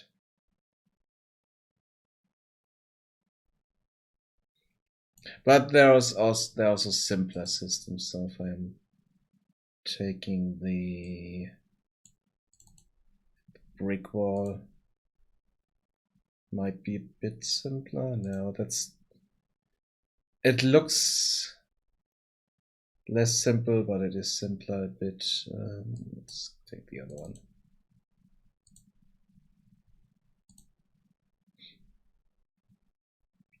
At the end, those are the outputs. This is the base color. This is the normal. This is a combination of different parts of it. Roughness map, the metallic map, and ambient occlusion map.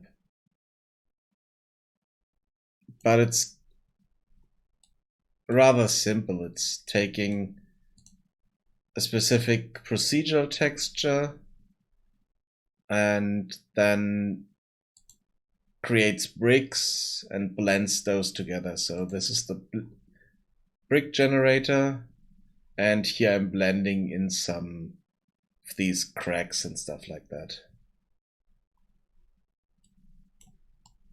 And then I'm putting that into another blend to figure out the colors. So for instance, the gaps here have this as its color, and the rest is, this is the stone color.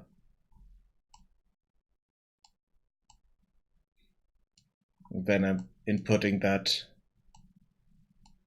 into the normal map. And here I'm creating the roughness map. And here, that's the height map. This is the height map down here. Yeah, you can create almost anything with it.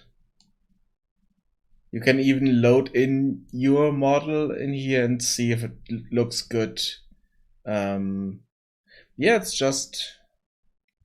it's basically just imported textures. So if I go back here,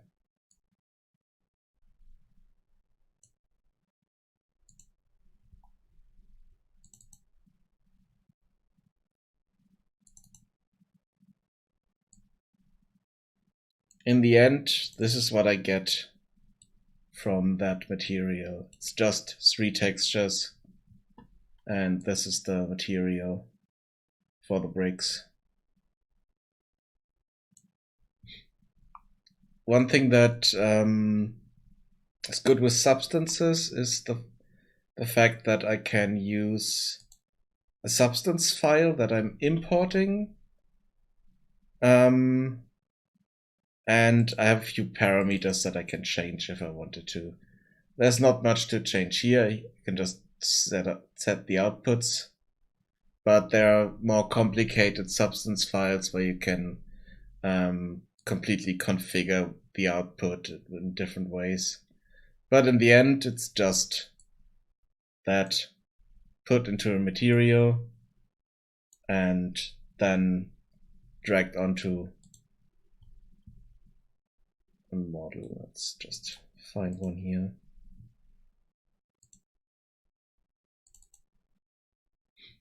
And here I have that material on this model.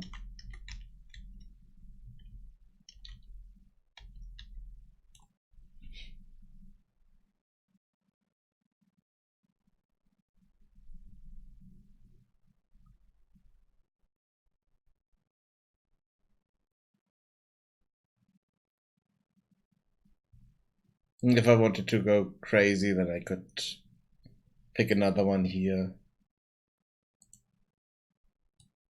For instance, I could pick this, and then it would change the look of all of these in here.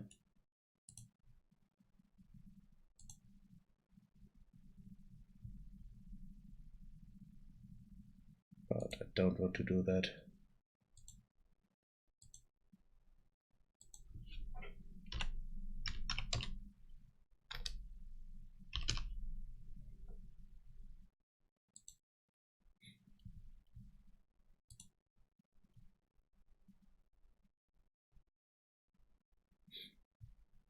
Today I'm just painting textures, nothing special.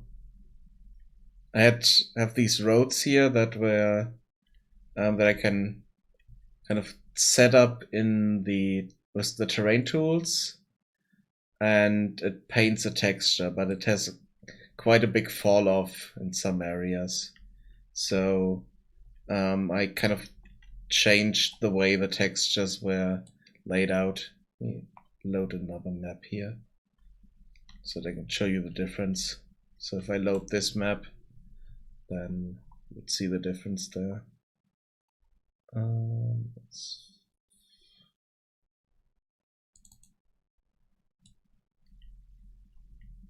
Yeah, here you can see the difference. This is the created road, and I just cleaned this up on this side a bit. I'm not done yet because there are a few plants here that I need to remove.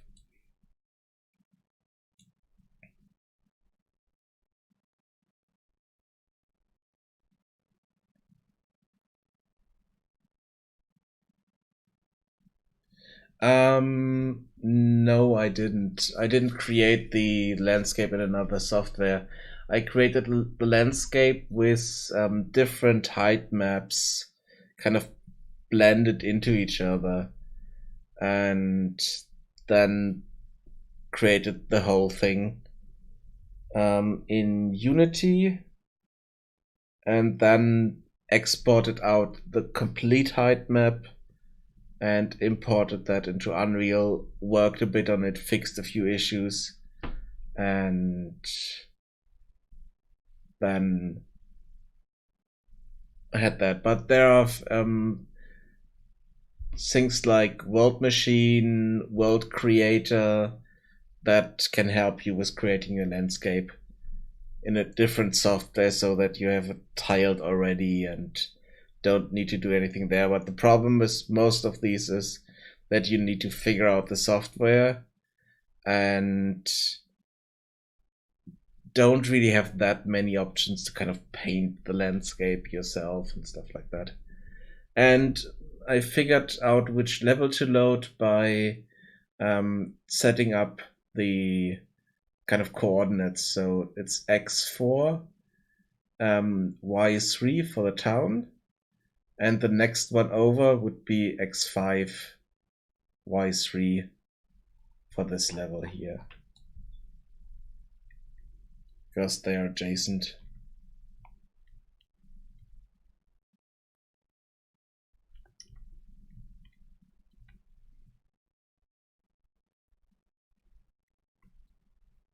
just naming convention. It doesn't really matter what you name your levels, but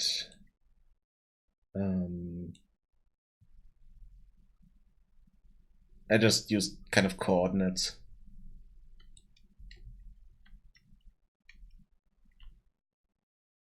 Yeah, but as you can see, this cleanup kind of what I did. It's what I did today. I could also do this on. I need to do this on the rest of the maps as well, but I just took this one map and started on it.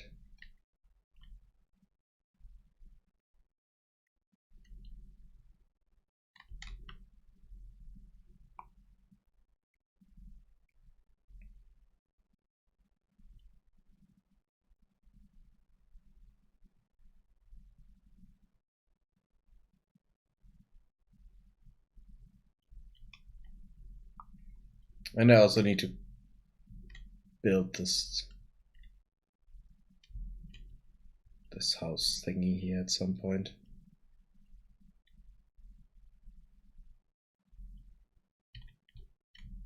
It's an entrance to the troll library.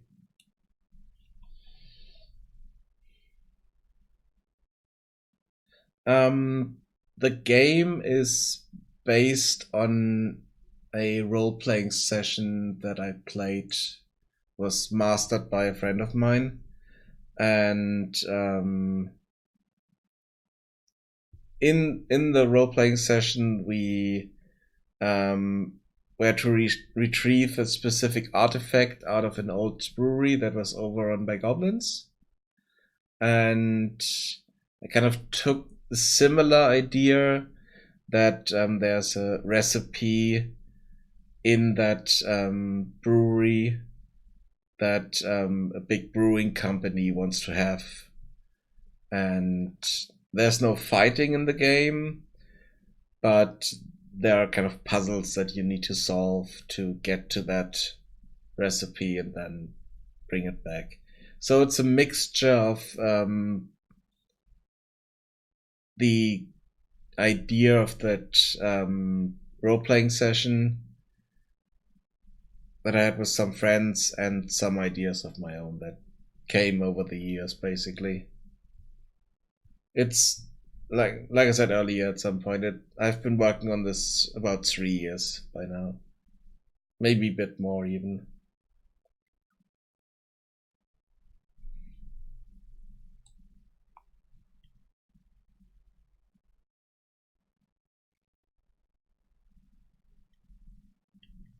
Oh yeah, I definitely need to clean up here. Because that's kind of the issue that I have with those generated textures for the roads, because it's kind of blending over to other parts, and if we have kind of cliffs like that or stretches like this, it doesn't look good.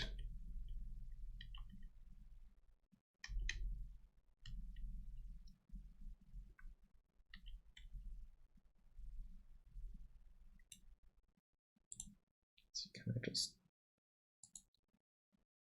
go in here and paint over there? Oh yeah, this is active at the moment, so it should be possible.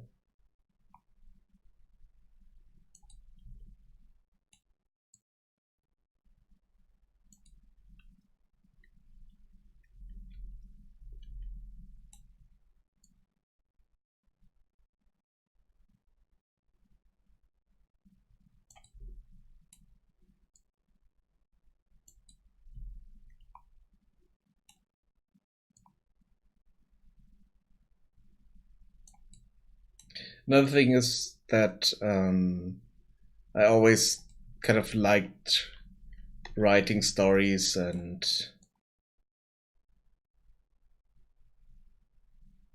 so it kind of wasn't really hard to come up with a story for that as a result.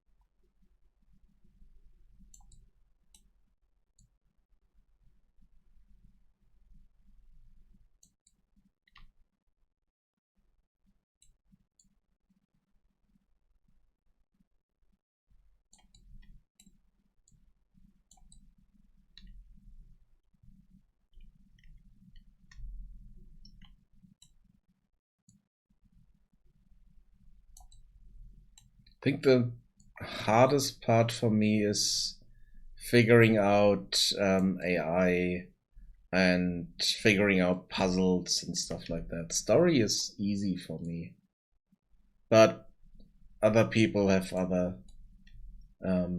preferences and maybe have an easier time coming up with mechanics and puzzles and stuff like that.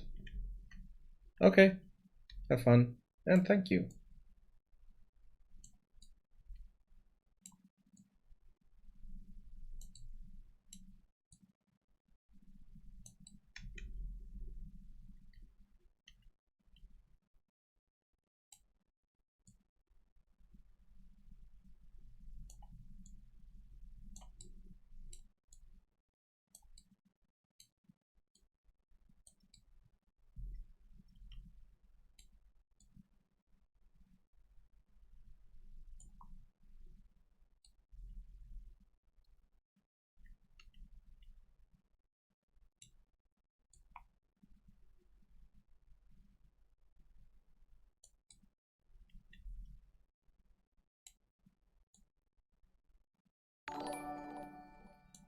Thank you for the follow.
I'll just finish up this road section here, and then I will stop for today because it's getting late and I still need to do a few other things before going to bed. I should be back tomorrow if nothing real life happening prevents me from it. And I will probably continue this tomorrow then.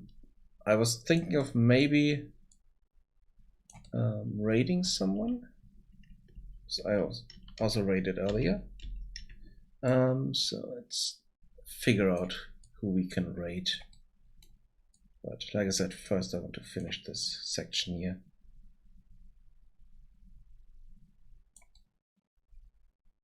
I think I'll go up to here and then stop there.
This is just the first pass on this. It's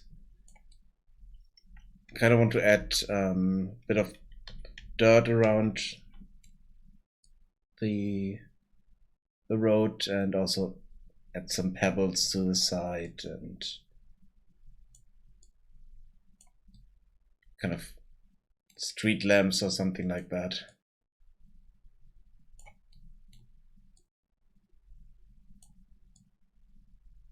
Maybe not on this road, but on the bigger roads.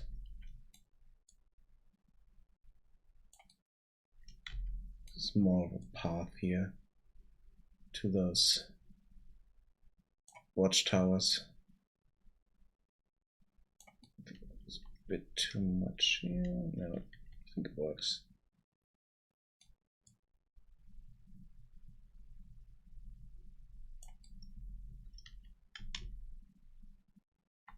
Let's just go up here.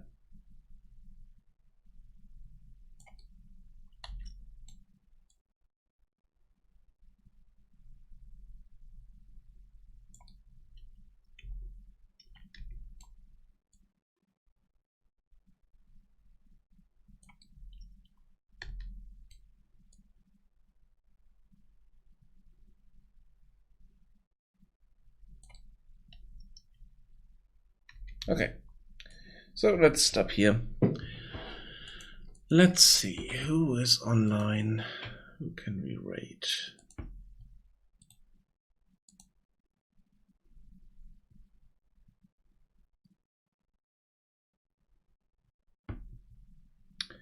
Oh, we have Dan. We have First Crimson. We have Lana. Let's raid Dan.